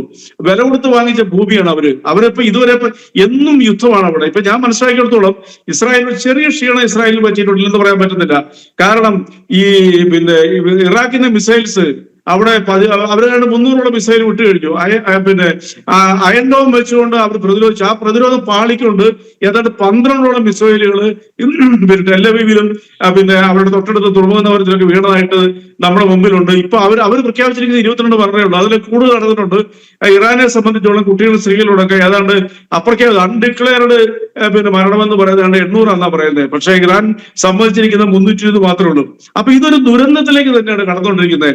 അൾട്ടിമേറ്റ് ആയിട്ട് നമുക്ക് കാര്യം പറയാം. അയത്തുള്ള ഖൊമേനിയെ നേരത്തെ ഇവിടെ ബഹുമാനോട്ട് ബ്രിഗേഡ് സാർ പറഞ്ഞ പോലെ അയത്തുള്ള ഖൊമേനിയെ എന്ന് പറയുന്ന അവരുടെ പരമാധികാരിയെ ആ നാട്ടുകാരെ കൊണ്ട് തന്നെ കസ്റ്റഡിയിൽ എടുപ്പിച്ച് തകർക്കുക എന്നുള്ളതാണ്. പണ്ട് അഫ്ഗാനിസ്ഥാനിലെ മുജീബിനെ പിന്നെ അവിടുത്തെ താലിബാന്റെ നേതൃത്വത്തിൽ പിടിച്ച് കൊന്നുകളഞ്ഞ പോലെ അതിലേക്കാണ് വരുന്നത് അമേരിക്കയുടെ തന്ത്രം എന്നുള്ളത് വളരെ വ്യക്തമാണ്. കാരണം ഇപ്പൊ ഏറ്റവും പുതിയതായിട്ട് പുറത്തു വരുന്ന ഒരു വാർത്തകൾ പറയാം. ഞാനിപ്പോ ജസ്റ്റ് നോക്കിയപ്പോൾ കാണുന്നതല്ല സാറ്, അവിടെ ആഭ്യന്തര കലാപത്തിലേക്ക് ഇറാൻ കടന്നുകൊണ്ടിരിക്കുന്നു. 82% ഓഫ് ദി ഇറാൻ സിറ്റിസൺ ഇപ്പോഴത്തെ ഭരണത്തിനെതിരാണ്, പ്രത്യേകിച്ച് യൂത്തുകൾ കംപ്ലീറ്റ്. ഒരു മുല്ലപ്പൂ വിപ്ലവം പോലെ പണ്ട് ടുണീഷ്യ തുടങ്ങി ഈജിപ്തിലെ അൻവർ സാദിനെ കീഴടക്കി ഇങ്ങനെ വന്ന ഒരു മുല്ലപ്പൂ വിപ്ലവം ആ രാജ്യത്ത് തുടങ്ങി അതിനുള്ള സാധ്യത ഉണ്ട് എന്നുള്ളതാണ് ഇപ്പൊ നമുക്ക് മനസ്സിലാക്കാവുന്നത്. അതിനൊരു കാരണം കൂടെ ഉണ്ട്. നമ്മുടെ നെതന്യാഹു കഴിഞ്ഞ പ്രാവശ്യം അഴി കൊടുത്തപ്പോൾ ഇത്തവണയും പറഞ്ഞു ആ രാജ്യത്തെ ജനങ്ങളോട് ഞങ്ങൾക്ക് യാതൊരു ബുദ്ധിമുട്ടില്ല, നിങ്ങൾ ഞങ്ങളുടെ സഹോദരനാണ്, നിങ്ങൾ ടെഹ്റാനിൽ നിന്ന് ഒഴിഞ്ഞു പോകും, ഞങ്ങൾ ഇത് നശിപ്പിക്കും എന്ന് പറഞ്ഞ പോലെ തന്നെ ടെഹ്റാനിൽ നിന്നും ലക്ഷക്കണക്കിന് മില്യൺസ് ഓഫ് ആകുന്ന ആൾക്കാർ പാലായനം ചെയ്യുന്നു, റോഡുകൾ ബ്ലോക്ക് ആകുന്നു. അപ്പൊ അതിൽ നമുക്ക് ചിന്തിക്കാം, ഈ ഖമനേനി എന്ന് പറയുന്ന അമേരിക്കയുടെ ഇസ്രായേലിന്റെ സർവൈലൻസിന്റെ ഉള്ളിൽ തന്നെയാണ്. അയക്ക് ഒളിക്കാൻ പറ്റത്തില്ല, കാരണം പവർഫുൾ സാറ്റലൈറ്റിന്റെ സഹായത്തോടുകൂടിയാണ് ഈ യുദ്ധം നടന്നുകൊണ്ടിരിക്കുന്നത്. അപ്പൊ ഖമനേനിയുടെ ഭരണം തീരും എന്ന് 99.99% നമുക്ക് വിശ്വസിക്കാം. ഇറാനിന്റെ അധികം നാൾനാശം ഉണ്ടാകാതെ ഒരു പുതിയ ഭരണകൂടത്തിന്റെ കീഴിൽ, ഒരു പാവ ഭരണകൂടത്തിന്റെ കീഴിലേക്ക് വന്നാൽ അതിശയിക്കേണ്ട. അതിന്റെ നേതാവായിട്ട് എനിക്ക് തോന്നുന്നത് താരതമ്യേന പരിഷ്കൃത ഒരു പുരോഗമനവാദിയും ശാന്തനുമായ പെഷസ്കോനെ അവിടുത്തെ ഇപ്പോഴത്തെ പ്രസിഡന്റിന്റെ നേതൃത്വത്തിൽ ഒരു പാവ ഗവൺമെന്റോടെ വന്നാൽ അതിശയിക്കാനില്ല. ഇറാൻ വീണ്ടും ചരിത്രം തിരുത്തുന്നു. 50 വർഷങ്ങൾക്ക് ശേഷം, അല്ലെ 45 വർഷങ്ങൾക്ക് ശേഷം ഇറാനിൽ ഒരു ജനാധിപത്യത്തിന്റെ കീഴിലുള്ള ഒരു ഗവൺമെന്റ് വരുന്നു. ഇറാനിലെ സ്ത്രീകൾ ലോകത്തെ ഏറ്റവും സുന്ദരികളായ രണ്ടാമത്തെ സ്ത്രീ, ഒന്ന് പാലസ്തീൻ, അത് കഴിഞ്ഞ ഇറാനാണ് പറയുന്നത്. അവരിൽ ഞാൻ നേരത്തെ പറഞ്ഞ പോലെ തന്നെ അവരും യുവാക്കൾ ഉൾപ്പെടെയുള്ള അവിടുത്തെ ജനസംഖ്യയിൽ 82%, അതൊരു 3 വർഷം മുമ്പ് നടന്ന ഒരു രഹസ്യ സർവേയിൽ പുറത്തു വന്ന ഈ ഭരണകൂടത്തിന് വെറുക്കുന്നു. പിന്നെ അമിതമായ രീതിയിലുള്ള അവിടുത്തെ മത പോലീസ് ലോകത്തിലെ ഏറ്റവും നിഷ്ഠൂരന്മാരായ മത പോലീസാ. അതാണ് ഞാൻ പറഞ്ഞല്ലോ, ഇബ്രാഹിം റൈസി പ്രസിഡന്റ് ആയിരുന്നപ്പോൾ, ശ്രദ്ധിക്കുക, പ്രസിഡന്റ് ആയിരുന്നപ്പോൾ ആ പെൺകുട്ടിയെ കൊന്നതിന്റെ പേരിൽ 5000 ചെറുപ്പക്കാരെയാണ് അവിടെ തൂക്കിക്കൊന്നത്. 5000 20,000 മുകളിലുള്ള ആളുകളെ തടവറയിലാക്കി. ഇപ്പോൾ ആ രണ്ടാമത്തെ ജയിലും തുറന്നിരിക്കുന്നു, ജനങ്ങൾ കയ്യേറിയിരിക്കുന്നു. വാർത്തകൾ പുറത്തു വരാത്തതുകൊണ്ട് മാത്രമാണ്, പക്ഷേ അമേരിക്കൻ മാധ്യമങ്ങൾ അത് റിപ്പോർട്ട് ചെയ്ത് കഴിഞ്ഞു. അപ്പോൾ നമുക്ക് മനസ്സിലാക്കാവുന്ന ഒരു കാര്യം, യുദ്ധം ഒരു ലോക യുദ്ധത്തിലേക്ക് കടക്കാനുള്ള സാധ്യതയില്ല. അറബിയിലെ രാജ്യങ്ങള് ഒരു കാരണവശാലും ഈ സൗദി പോലുള്ള രാജ്യങ്ങളോ അല്ലെങ്കിൽ ബഹ്റൈൻ, ഖത്തറിന്റെ കാര്യത്തിൽ ഖത്തർ പക്ഷേ അങ്ങനെ ഒന്നും അനങ്ങാൻ പറ്റത്തില്ല. UAE, ദുബായ് പോലുള്ള രാജ്യങ്ങള് ഇറാനെ സപ്പോർട്ട് ചെയ്യത്തില്ല. കാരണം ഷിയ സുന്നി ശത്രുത എന്ന് പറഞ്ഞ ഭൂമിയിൽ ഏറ്റവും വലിയ ശത്രുതയുള്ള 2 വർഗമാണ്. അപ്പൊ അതുകൊണ്ട് ഇറാൻ ഒന്ന് തകരാൻ ഈ രാജ്യങ്ങളും ആഗ്രഹിക്കുന്നുണ്ട്. അതിന്റെ സപ്പോർട്ടായിട്ടാണ് ഇപ്പോൾ അമേരിക്ക ഇസ്രായേലിനെ മുന്നിൽ നടത്തുന്ന ഈ നാടകം, അല്ലെങ്കിൽ ഈ ആക്രമണം. ഒരു കാര്യം ഖമീനിയിലേക്ക് ഇനിയും വരേണ്ടതുണ്ട്. ബ്രിഗേഡിയർ വേണു നായർ, അതായത് പെഹൽഗാം ഭീകരാക്രമണത്തിന് ശേഷം പാകിസ്ഥാനൊപ്പം ആരൊക്കെ ഉണ്ടാകും എന്നൊരു ചോദ്യം സംഘർഷാവസ്ഥ വന്നപ്പോൾ ഉയർന്നു കേട്ടു. ചൈന എന്ന് നമ്മൾ ആദ്യം പറഞ്ഞു, പക്ഷെ ചൈന പറഞ്ഞത് ഇരു രാജ്യങ്ങളും ഞങ്ങൾക്ക് അയൽ രാജ്യങ്ങളാണ് എന്നാണ്. അങ്ങനെ പറഞ്ഞു വയ്ക്കാനാണ് ശ്രമിച്ചത് ചൈന. പക്ഷെ അപ്പോഴും പാകിസ്ഥാനൊപ്പം നിന്ന ഒരു രാജ്യമുണ്ടായിരുന്നു, അതിൻ്റെ പേര് തുർക്കി എന്നായിരുന്നു. അതേ തുർക്കി ഇന്ന് പറയുന്നു ഇസ്രയേൽ ദുഃഖിക്കേണ്ടി വരും എന്ന്. ഈ തുർക്കി എന്ന രാഷ്ട്രത്തിന്റെ സ്ട്രാറ്റജി എന്താണ്? തുർക്കി വളരെ സ്ട്രേഞ്ച് ഒരു രാജ്യമാണ്. അവർക്കും ഈ പറഞ്ഞ പോലെ വളരെ പഴയ കാര്യങ്ങൾ, സംസ്കാരമുള്ള ഒരു ചരിത്രമുള്ള രാജ്യമാണ്. അത്താതുർക്കൊക്കെ ഉണ്ടായിരുന്ന രാജ്യമാണല്ലോ അതൊക്കെ. അവർക്ക് അതെല്ലാം പഴയ കാലങ്ങളാണ്. പക്ഷെ ഇപ്പോൾ തുർക്കിക്കുള്ള പ്രശ്നം, അവരും ഒരു വിധത്തിൽ പറഞ്ഞ സുന്നികളാണ്. ഈ നമുക്കറിയാവുന്നതുപോലെ ഇറാനിലും 95% മുസ്ലിം, 99% മുസ്ലിംസ് ആണ്. അതിൽ ഭൂരിപക്ഷവും സുന്നികളാണ്. അപ്പോ ഈ മുസ്ലിം രാജ്യങ്ങളിൽ അവരുടെ ഒരു ലീഡർഷിപ്പ് റോളിലേക്ക് 2-3 ആൾക്കാരാണുള്ളത്. ഒന്ന് ഇറാനാണ്, അവര് സുന്നി ആണ്, പിന്നെ ഷിയ ആണ്, പിന്നെ സൗദി അറേബ്യ വലിയ രാഷ്ട്രമാണ്, വളരെ കരുത്തുള്ള, സാമ്പത്തികമായി വളരെ കരുത്തുള്ള രാഷ്ട്രമാണ്.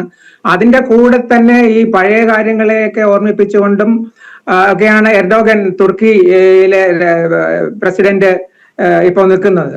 അപ്പോൾ അവര് ഈ ഡ്രോൺ ടെക്നോളജിയിലൊക്കെ വളരെ മുമ്പിട്ടാണ് നിൽക്കുന്നത്. അവരുടെ ഈ പാകിസ്ഥാന്റെ കയ്യിലുള്ള മിക്ക ഡ്രോണുകളും തുർക്കിയാണ് ഉണ്ടാക്കിയത്. അതുപോലെ തന്നെ അസർബൈജാനും അർമേനിയയും തമ്മിലുള്ള യുദ്ധമാണല്ലോ ഈ ഈ മദർ ഓഫ് ഡ്രോൺ വാർഫെയർ നമ്മൾ 2020 കണ്ടതാണല്ലോ.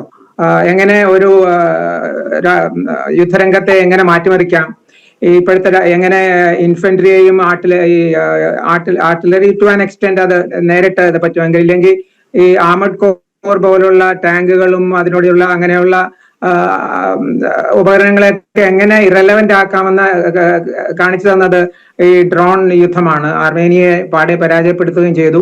അതുകൊണ്ടാണ് ആർമേനിയ നമ്മുടെ നിന്ന് ഇപ്പോ പിനാക്കയൊക്കെ വാങ്ങി അസർബൈജാനെതിരായിട്ട് നിൽക്കുന്നത്. അപ്പോൾ ഇതിന്റെ എല്ലാം പുറകില് ഈ ഇവരുടെ ലീഡർഷിപ്പിന് വേണ്ടിയിട്ടുള്ള തുർക്കിയുടെ ഒരു ആഗ്രഹമാണ്. അവര് എന്ത് വേണമെങ്കിലും ചെയ്യും. പറഞ്ഞ പോലെ ഇസ്രായേലിനെ സഹായിക്കാനുള്ള ഈ ഒരു പാറ്റേൺ ചെയ്യുന്നത് ഈ US-നെതിരായ, അവരും നാറ്റോയിലും ഒക്കെ ആയിട്ടുള്ള ചേർക്കുന്ന രാജ്യമാണെന്ന് നമ്മൾ മനസ്സിലാക്കണം. എന്നാലും അവർക്ക് അവരുടേതായ ഈ ഒരു വെസ്റ്റ് ഏഷ്യ അല്ലെങ്കിൽ ആ ഒരു സെൻട്രൽ ഏഷ്യ, ആ ഒരു ഭൂപ്രദേശത്തുള്ള ഒരു ലീഡർഷിപ്പിനും അങ്ങനെ പിന്നെ എർഡോഗന്റെ ഞാനാണ് നമ്പർ 1 ഇൻ മുസ്ലിം വേൾഡ് എന്നൊക്കെയുള്ള അങ്ങനെ ഒരു കാര്യത്തിലേക്ക് വേണ്ടിയിട്ടാണ് തുർക്കിയുടെ ഇങ്ങനെയുള്ള പറച്ചിലുകൾ. അവർക്ക് എത്രത്തോളം അത് ചെയ്യാൻ പറ്റും എന്നുള്ളതൊരു ചോദ്യചിഹ്നമാണ്. പിന്നെ ഈ ഞാൻ പറയാൻ ഉദ്ദേശിക്കുന്നത് ഈ സ്ട്രെങ്ത് ആൻഡ് വീക്ക്നെസ്സസ് ഓഫ് ഈ രണ്ട് പാർട്ടികളും കൂടെ ഒന്ന് നമുക്ക് നോക്കിപ്പോകാം. ഇസ്രായേലിന്റെ സ്ട്രെങ്ത് അവരുടെ മൊസാദാണ്.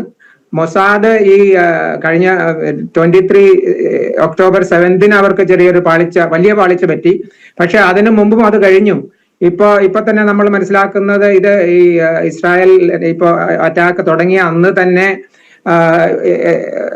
ഇറാന്റെ അകത്ത് നിന്ന് തന്നെ ഡ്രോണുകൾ യൂസ് ചെയ്തു. ഹനയെ കൊന്നത് നമുക്ക് മനസ്സിലാക്കാം. അദ്ദേഹം ഈ ഇറാന്റെ തലസ്ഥാനത്തുള്ള ഒരു ഗസ്റ്റ് റൂമിൽ ഇരിക്കുമ്പോഴാണ് അത് മൊസാദ് ആൾക്കാർ തന്നെയാണ് ചെയ്യുന്നത്, സംശയമൊന്നുമില്ല. അത് പുറത്തു വരാത്ത ചിലയിടങ്ങളിലൊക്കെ വരുന്ന വാർത്തകളാണ്. അവിടെ സീരീസ് ഓഫ് കാർ എക്സ്പ്ലോഷൻസ് ഇതൊക്കെ നടക്കുന്നുണ്ട്. അപ്പോ മൊസാദ് വളരെ ഒരു ഫോഴ്സ് മൾട്ടിപ്ലയർ ആണ് as far as Israel is concerned. അവർക്കുള്ള ഇസ്രായേലിന്റെ പ്രധാന പ്രശ്നം എന്ന് പറഞ്ഞാൽ വളരെ ചെറിയ രാജ്യമാണ്. അതിനെ ഇപ്പൊ എല്ലാവരും പറഞ്ഞ പോലെ ഒരു കോടിയിൽ കുറവ് 90 lakhs ആണ് അവരുടെ ജനസംഖ്യ. അതിലും ഏതാണ്ട് ഒരു 18% അറബ്സ് മുസ്ലിംസ് ആണ് അവിടെ ഉള്ളത്. അവരെയൊന്നും അവർക്ക് സാധാരണ അവരെ ആർമിയിലേക്കൊന്നും എടുക്കാറില്ല. പക്ഷെ അവർക്ക് ഉള്ള പൗരത്വവും അവർക്കുള്ള പൗരസ്വാതന്ത്ര്യവും എല്ലാം അവിടെ ഉണ്ട്. ഇതെല്ലാം ഇങ്ങനെയുള്ള കാര്യങ്ങളാണ് ോടുകൂടി 17 വയസ്സുള്ള ആൾക്കാരെയാണ് ആർമിയിലേക്ക് എടുക്കുന്നത്. ഒരു 1.6 lakhs ആണ് അവരുടെ ആർമി ഉള്ളത്. വേറാസ് ഇറാന്റെ കാര്യം നോക്കുകയാണെങ്കിൽ ഒരു 6 lakhs പ്ലസ് ആണ് അവരുടെ ആർമി. ഒരു 9 കോടിയിൽ കൂടുതലാണ് അവരുടെ ജനസംഖ്യ. അവരുടെ ഏരിയ വാസ്റ്റ് ഏരിയ ആണ് ഇറാനുള്ളത്. അവർക്ക് ഓയിലാണ് അവരുടെ ഏറ്റവും പ്രധാനപ്പെട്ട കാര്യം. അതിനുള്ള സാങ്ഷനിൽ നിന്നെല്ലാം വളരെ ഈ റഷ്യ അവരുടെ ഓയിൽ വാങ്ങുമായിരുന്നു. ഇന്ത്യയും ഇപ്പൊ നമ്പർ 2 സപ്ലയർ നമുക്ക് ഓയിൽ ഇറാനാണ് തരുന്നത്.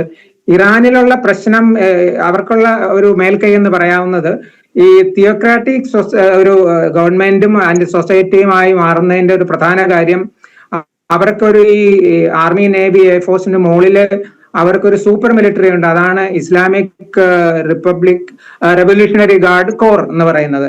അവരെ എല്ലാ കാര്യങ്ങളിലും ഒരു പ്രത്യേക ഈ കൊമീനിസം ഊട്ടി ഉറപ്പിക്കാൻ വേണ്ടിയിട്ട് ഉണ്ടാക്കിയ ഒരു സൂപ്പർ മിലിറ്ററിയാണ് എല്ലാ കാര്യത്തിലും. അവിടുത്തെ ഇറാനിലെ സാമ്പത്തിക കാര്യങ്ങളിൽ വരെ ഇടപെടുന്ന ഒരു സംഘടനയാണ് ഈ റെവല്യൂഷണറി ഗാർഡ്. അതിന്റെ ഹെഡിനെ എലിമിനേറ്റ് ചെയ്യാൻ പറ്റി.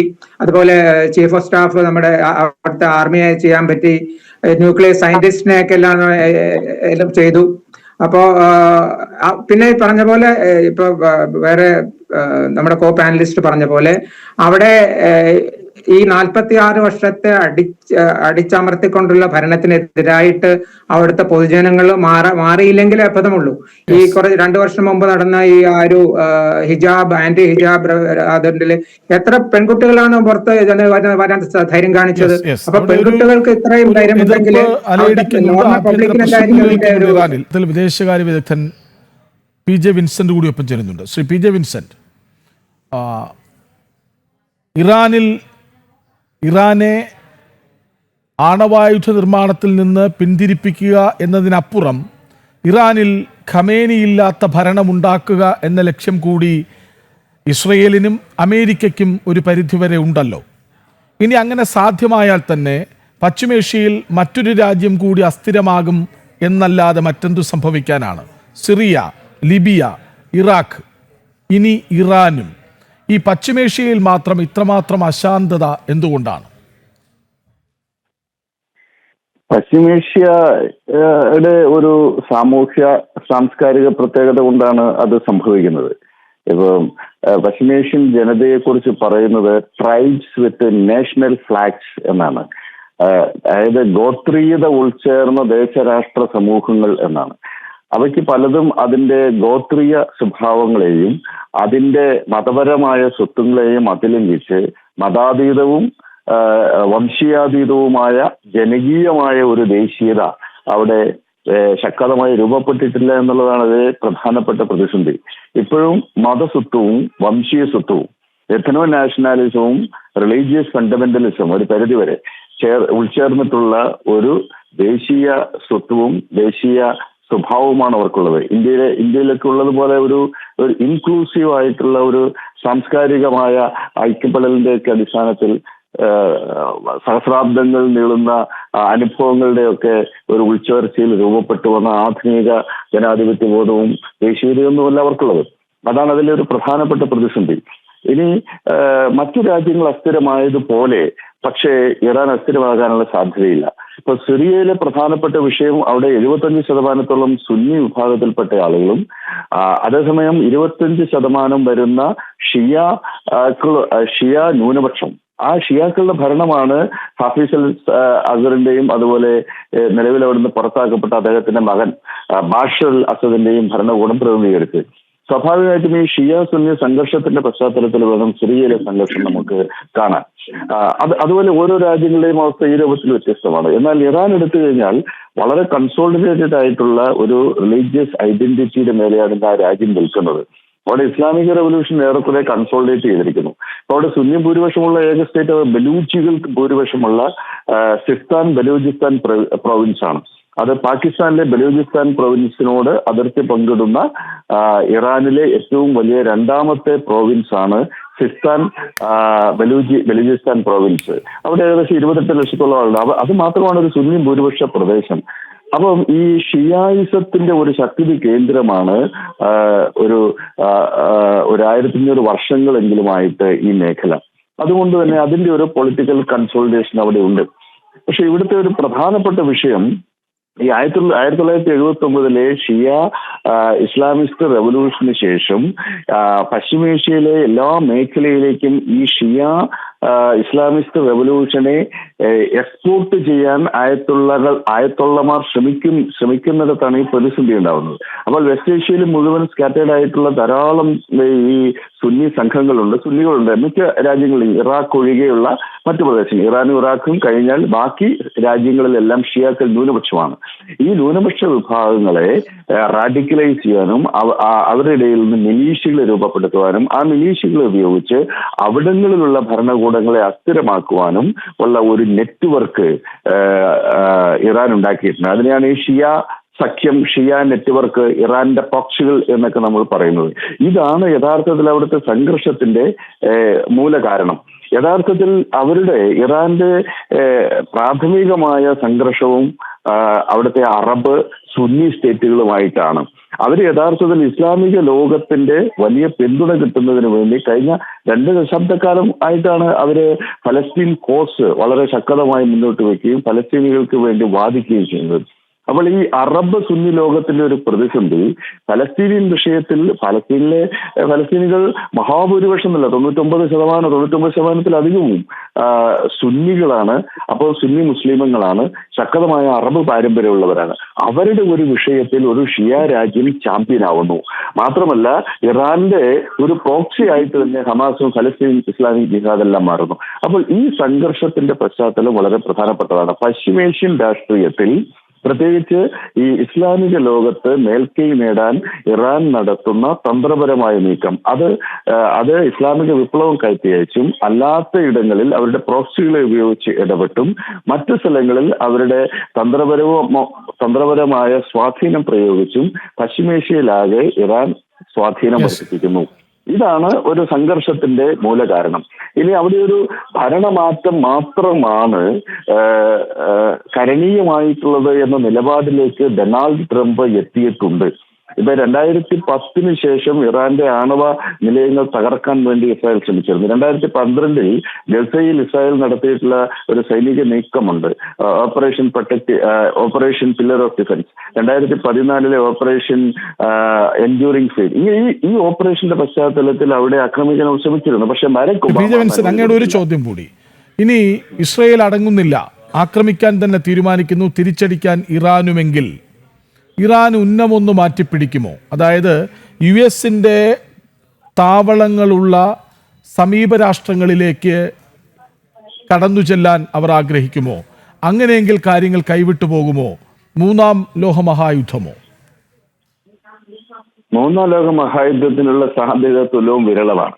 മൂന്നാം ലോക മഹായുദ്ധം ഉണ്ടാകണമെങ്കിൽ ഇറാന് വേണ്ടി ചൈനയോ റഷ്യയോ രംഗപ്രവേശനം ചെയ്യണം, അല്ലെങ്കിൽ റഷ്യയും ചൈനയും സംയുക്തമായി ഇറാന് വേണ്ടി രംഗത്തിറങ്ങുകയും നിലവിൽ ഇസ്രായേലിന് വേണ്ടി പാശ്ചാത്യ ശക്തികൾ അണിനിരക്കുകയും ചെയ്യുന്ന ഒരു സാഹചര്യത്തിൽ മാത്രമേ ഒരു മൂന്നാം ലോക മഹായുദ്ധത്തിന്റെ സാധ്യത തെളിഞ്ഞു വരുള്ളൂ. അതിനുള്ള സാധ്യത തുലവും വിരളമാണ്. മാത്രവുമല്ല, ഇറാന്റെ മൂക്കിന് താഴെ അവർക്ക് നേരിട്ട് ആക്രമിക്കാവുന്ന അക്രമ പരിധിക്കകത്താണ് ആ മേഖലയിലെ അമേരിക്കയുടെ ഏറ്റവും വലിയ സൈനിക താവളം ദോഹയിൽ, ഖത്തറിൽ സ്ഥിതി ചെയ്യുന്നത്. അപ്പോൾ അതുപോലെ ഇറാഖിൽ അമേരിക്കൻ സൈനികരുണ്ട്, സൗദി അറേബ്യയിൽ അമേരിക്കയുടെ സൈനിക താവളമുണ്ട്. ഇവിടെ എവിടേക്കെങ്കിലും ഒരു ആക്രമണം ഇറാനോ ഇറാന്റെ പ്രോക്സികളോ നടത്തിയാൽ അത് സമ്പൂർണമായി ഈ യുദ്ധത്തിലേക്ക് യുണൈറ്റഡ് സ്റ്റേറ്റ്സ് ഓഫ് അമേരിക്ക കടന്നു വരുന്നതിലേക്കായിരിക്കും നയിക്കുക. പിന്നെ ഇറാൻ എന്ന് പറയുന്ന രാജ്യം പൂർണ്ണമായും അസ്ഥിരീകരിക്കപ്പെടും എന്ന കാര്യത്തിൽ ഒരു സംശയവുമില്ല. അപ്പൊ ഇസ്രായേലും അതാണ് ആഗ്രഹിക്കുന്നത്. ഇസ്രായേലിന് ഒറ്റയ്ക്ക് വ്യോമാക്രമണം നടത്താൻ സാധിക്കും. വ്യോമ മേഖലയിലുള്ള അവരുടെ അപ്രരോധ്യമായ ശക്തി ഉപയോഗിച്ച് വലിയ നാശനഷ്ടങ്ങൾ ഉണ്ടാക്കാൻ സാധിക്കും. പക്ഷേ ഇറാനെ തോൽപ്പിക്കണമെങ്കിൽ അവിടെ അമേരിക്കയും പാശ്ചാത്യ ശക്തികളും യുദ്ധത്തിനിറങ്ങണം. അപ്പൊ അത്തരമൊരു സാഹചര്യം തന്ത്രപരമായി ഒഴിവാക്കാനായിരിക്കും ഇറാൻ ശ്രമിക്കുക. അവര് അമേരിക്കൻ താല്പര്യങ്ങളെയോ അമേരിക്കൻ ലക്ഷ്യങ്ങളെയോ വിശിഷ്യ അമേരിക്കയുടെ സൈനിക താവളങ്ങളെയോ ആക്രമിക്കാനുള്ള സാധ്യത കുറവാണ്. അങ്ങനെ ആക്രമിച്ചു കഴിഞ്ഞാൽ സ്വാഭാവികമായിട്ടും ഈ ഗൾഫ് മേഖലയിൽ അമേരിക്കയ്ക്ക് സൈനിക താവളങ്ങളുണ്ട്, അമേരിക്കയ്ക്ക് വലിയ ഇൻഫ്രാസ്ട്രക്ചർ ഉണ്ട്. അവിടെ യുദ്ധം നടത്താൻ വേണ്ടിയിട്ടുള്ള സൈനിക താവളങ്ങളും വ്യോമതാവളങ്ങളൊക്കെ ആയിട്ട് വ്യോമ പ്രതിരോധം ഒന്നുമില്ലാതെ നിൽക്കുന്ന ഒരു രാജ്യമാണ് ഇറാൻ. അപ്പോൾ വളരെ പെട്ടെന്ന് തന്നെ ആ രാജ്യത്തിന് അടിയറവ് പറയേണ്ടി വരും. അത്തരം ഒരു അബദ്ധത്തിലേക്ക് ഇറാൻ പോകില്ല. അതേസമയം അവരുടെ പ്രോക്സികൾ ഉപയോഗിച്ചിട്ട് നിരന്തരമായി സംഘർഷമുണ്ടാക്കാൻ, സ്കിർമിഷസ് ഉണ്ടാക്കാൻ. ശരി, അങ്ങയോട് ഒരുപാട് ചോദ്യങ്ങൾ ചോദിക്കണമെന്നുണ്ടായിരുന്നു, പക്ഷേ ചർച്ചയുടെ അവസാന ഘട്ടത്തിലാണല്ലോ കിട്ടിയത്. നന്ദി Shri PJ Vincent. Advocate VP Sreepadmanabhan, ഞാൻ അങ്ങയിലേക്ക് വരാം. അതിനു മുൻപ് റെജി ലൂക്കോസിലേക്ക്. ശ്രീ റെജി ലൂക്കോസ്, ഇപ്പോൾ വെടിനിർത്തൽ ആകുമെന്ന് പ്രതീക്ഷിക്കാം. അങ്ങനെ വന്നാൽ തന്നെ പഴയ സ്ഥിതിയിലേക്കല്ലേ പോകുക? അതായത് ഇറാൻ അവരുടെ ആണവായുധ നിർമ്മാണം തുടരും, ഇസ്രയേൽ ഇറാൻ വൈരം അതേപടി നിലനിൽക്കും. അതിനപ്പുറം ഇനി എന്ത്? അചിന്തനീയമായ ഒരു സംഭവം അത്. കാരണം ഇനി ഒരു പരിവർത്തനം ഇറാനിൽ ഉണ്ടാകാതെ ഇസ്രായേലും അമേരിക്കയും പിന്മാറും എന്ന് നമ്മൾ ഒരിക്കലും പ്രതീക്ഷിക്കുന്നില്ല. ചരിത്രങ്ങളെല്ലാം നമ്മളെ പഠിപ്പിക്കുന്നതാണ്. മറ്റൊരു രസകരമായ വസ്തുതയും കൂടി ചർച്ച പങ്കുവയ്ക്കാൻ ഞാൻ ആഗ്രഹിക്കുക. അതായത് നമ്മൾ അധികം ചർച്ച ചെയ്യപ്പെടാത്തതും എന്നാൽ വെസ്റ്റേൺ രാജ്യങ്ങളിൽ നമ്മുടെ പല മീഡിയകളിലും വാർത്തകൾ വന്നൊരു വസ്തുതയുണ്ട്. അതായത് ഇറാനിൽ വ്യാപകമായിട്ട് ഇവാഞ്ചലൈസേഷൻ നടക്കുന്നുണ്ട്. അത് ചൈനീസ് പാസ്റ്റർമാരാണ്, ചൈനയുടെ ആ ബോർഡറാണല്ലോ, അവിടെ കയറി ഇവാഞ്ചലൈസേഷൻ നടത്തുന്നത്. രഹസ്യമായിട്ട് അവർ അവിടുത്തെ പ്രാർത്ഥനകളിൽ പങ്കെടുക്കുന്നു. എന്നാൽ പുറത്ത് അവർ മുസ്ലിം മതത്തിന്റെ പ്രാക്ടീസ് അനുസരിച്ച് ജീവിക്കുന്നു, ഭയന്നിട്ടാണ് ജീവിക്കുന്നത്. ഒറ്റ ഉദാഹരണം അതിനകത്ത് പറയാം. കഴിഞ്ഞ വർഷം നമ്മളെല്ലാവരും കണ്ടൊരു വീഡിയോ ഉണ്ട്. ടെഹ്റാൻ ഇന്റർനാഷണൽ എയർപോർട്ടിൽ ഒരു സ്ത്രീ മോഡേൺ ഡ്രസ്സ് ധരിച്ച് അവിടെ വന്നു. ഒരു ഇറാനിയൻ ലേഡി. അപ്പോൾ അവിടെ ഇരുന്നൊരു വേഷധാരിയായ ഒരു പ്രായം ചെന്ന ആള് ഈ വസ്ത്രത്തെ ചോദ്യം ചെയ്തപ്പോൾ അവർ അയക്കിട്ട് കരണക്കുട്ടിയിട്ട് അടിച്ചിട്ട് പറഞ്ഞെന്താ അറിയോ, ഞാനൊരു ക്രിസ്ത്യനാണ്, ഇറാനിൽ ജീവിക്കുന്ന ആളാണ്, അപ്പൊ അവരത് ഒരു ഇന്റർനാഷണൽ എയർപോർട്ടിൽ യാത്രയ്ക്ക് പോവാ എന്നും പറഞ്ഞ് അവർ തല്ലി ബേളം ഉണ്ടാക്കിയപ്പോൾ ഇറാൻ പോലീസ് അത് കണ്ടോണ്ട് വന്നിട്ട് അവരെ ഒന്നും ചെയ്തില്ല, അവരെ പോകാൻ അനുവദിച്ചു. അതിന്റെ കാരണം എന്താ അറിയോ, അവിടെ വലിയ രീതിയിലുള്ളൊരു മാറ്റം സംഭവിച്ചുകൊണ്ടിരിക്കുക അടിയൊഴുക്കുകളിൽ. അതും ഇതിനൊരു വലിയ കാരണമായിട്ട് ഞാൻ കണക്ക് കൂട്ടുന്നു. ഒരുപക്ഷെ 100% കാരണമായിരിക്കില്ലെങ്കിലും ഇത് അവിടെ നടക്കുന്ന ഒരു നിശബ്ദ വിപ്ലവമാണ്. അതുകൊണ്ട് ഒരു കാരണവശാലും അവിടെ ഖമനേനിയുടെ ഭരണം ഇനി തുടരാനായിട്ട് ഇസ്രായേൽ അനുവദിക്കുന്നില്ല, അത് അമേരിക്കയും സമ്മതിക്കത്തില്ല. അത് ഒരു പരിധി വരെ മുസ്ലിം രാജ്യങ്ങളും ഇപ്പുറത്തുള്ള ഗൾഫ് രാജ്യങ്ങളും അതിനെ പിന്തുണയ്ക്കും. കാരണം ഇറാൻ അവർക്ക് ഒരു ഭീഷണി. നേരത്തെ വിൻസെന്റ് സാറിനോട് ചോദിച്ചതിനോട് ഒരു മറുപടി ഞാനോട് പറയാം. അതായത് അവര് മറ്റൊരു ഗൾഫ് രാജ്യങ്ങളെ ആക്രമിക്കാനുള്ള സാധ്യതയുണ്ട്. കാരണം അവർ 2 ആഴ്ച മുമ്പ് പറഞ്ഞു, ഞങ്ങളെ ദ്രോഹിച്ചിട്ടുണ്ടെങ്കിൽ യൂറോപ്പിൽ ഞങ്ങൾ മിസൈൽ ഇടും, ഗൾഫ് രാജ്യങ്ങളിലും ഞങ്ങളെ സഹായിക്കാത്ത, ഞങ്ങൾക്ക് സപ്പോർട്ട് ചെയ്യാത്ത ഗൾഫ് രാജ്യങ്ങളിൽ ഇടുമെന്ന് പറഞ്ഞു. അവിടെ മിസൈലുകൾ ഇടുമെന്നുള്ള ഒരു ഭീഷണിയുടെ പുറത്താണ് ട്രംപ് പറഞ്ഞത് ഇറാനിൽ നിന്നും മറ്റ് ഗൾഫ് രാജ്യങ്ങളിൽ നിന്നുള്ള അത്യാവശ്യം ഒഴിച്ചിട്ടുള്ള ആളുകളെല്ലാം പട്ടാളക്കാർ അവിടെ നിർത്തിയിട്ട് ബാക്കി എല്ലാവരും അവിടെ നിന്ന് പിന്മാറാൻ പറഞ്ഞു അമേരിക്കയിലേക്ക്. പക്ഷെ ഒരു കാര്യം ഉറപ്പാണ്, 50,000 സൈനികര് വിവിധ താവളങ്ങളിലായി അമേരിക്ക ഗൾഫ് രാജ്യങ്ങളിലുണ്ട്. 50,000 ഉണ്ട്. സമയപരിമിതി ഉള്ളതുകൊണ്ട് ഇടപെടുന്നു. ഒറ്റ ചോദ്യം കൊണ്ട് അഡ്വക്കേറ്റ് VP ശ്രീപത്മനാഭൻ, നയതന്ത്ര ചർച്ചയിലൂടെ പരിഹാരം, അതാണ് ഇന്ത്യ മുന്നോട്ട് വയ്ക്കുന്നത്. അതിന് പിന്നിലെന്ത്? അല്ല, അതെന്താ പ്രശ്നം? ഈ നമ്മൾക്ക് ആ സ്റ്റാൻഡ് എടുക്കാനുള്ള ഒരു അധികാരമുണ്ട്, അല്ലെ അവകാശമുണ്ട്. കാരണം ഇറാന്റെ അടുത്ത് നിന്ന് ഇപ്പോഴും എണ്ണ വാങ്ങാൻ തയ്യാറായി അമേരിക്കയുടെ എന്താ പറയാ പാശ്ചാത്യ രാജ്യങ്ങളുടെയൊക്കെ എതിർപ്പ് മറികടന്നിട്ട് എണ്ണ വാങ്ങുന്നത് നമ്മൾ മാത്രമാണ്. റഷ്യയിൽ നിന്ന് ഈ എല്ലാവരുടെയും എതിർപ്പ് അവഗണിച്ചിട്ടും എണ്ണ വാങ്ങുന്നത് നമ്മൾ മാത്രമാണ്. ആരാണ് ഈ ഇറാന്റെ കൂടെ ഉള്ളത്? ആരുമില്ല. എല്ലാവരും അമേരിക്കയെ പേടിച്ച് അമേരിക്കയുടെ പുസ്തകത്തിന് നല്ല കുട്ടിയാവാൻ വേണ്ടി മിണ്ടാതിരിക്കുകയാണ്. സത്യത്തിൽ ഇതൊരു സത്യമാണ്. ഇവരിങ്ങനെ യുദ്ധം ചെയ്തിട്ട് ആർക്കും ഒരു ഗുണം ഉണ്ടാവാൻ പോകുന്നില്ല. മാത്രമല്ല ലോകത്ത് വലിയ നഷ്ടം സംഭവിക്കാൻ പോവാണ്. അതുകൊണ്ട് ഇത് ചർച്ച ചെയ്ത് പരിഹരിക്കണം.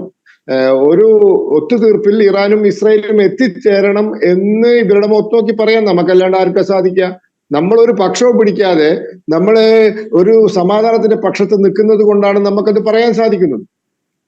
ശരി, ഏതായാലും യുദ്ധം അവസാനിക്കണം, സംഘർഷങ്ങൾ ഇല്ലാതാകണം, പ്രശ്നപരിഹാരം ഉണ്ടാകണം.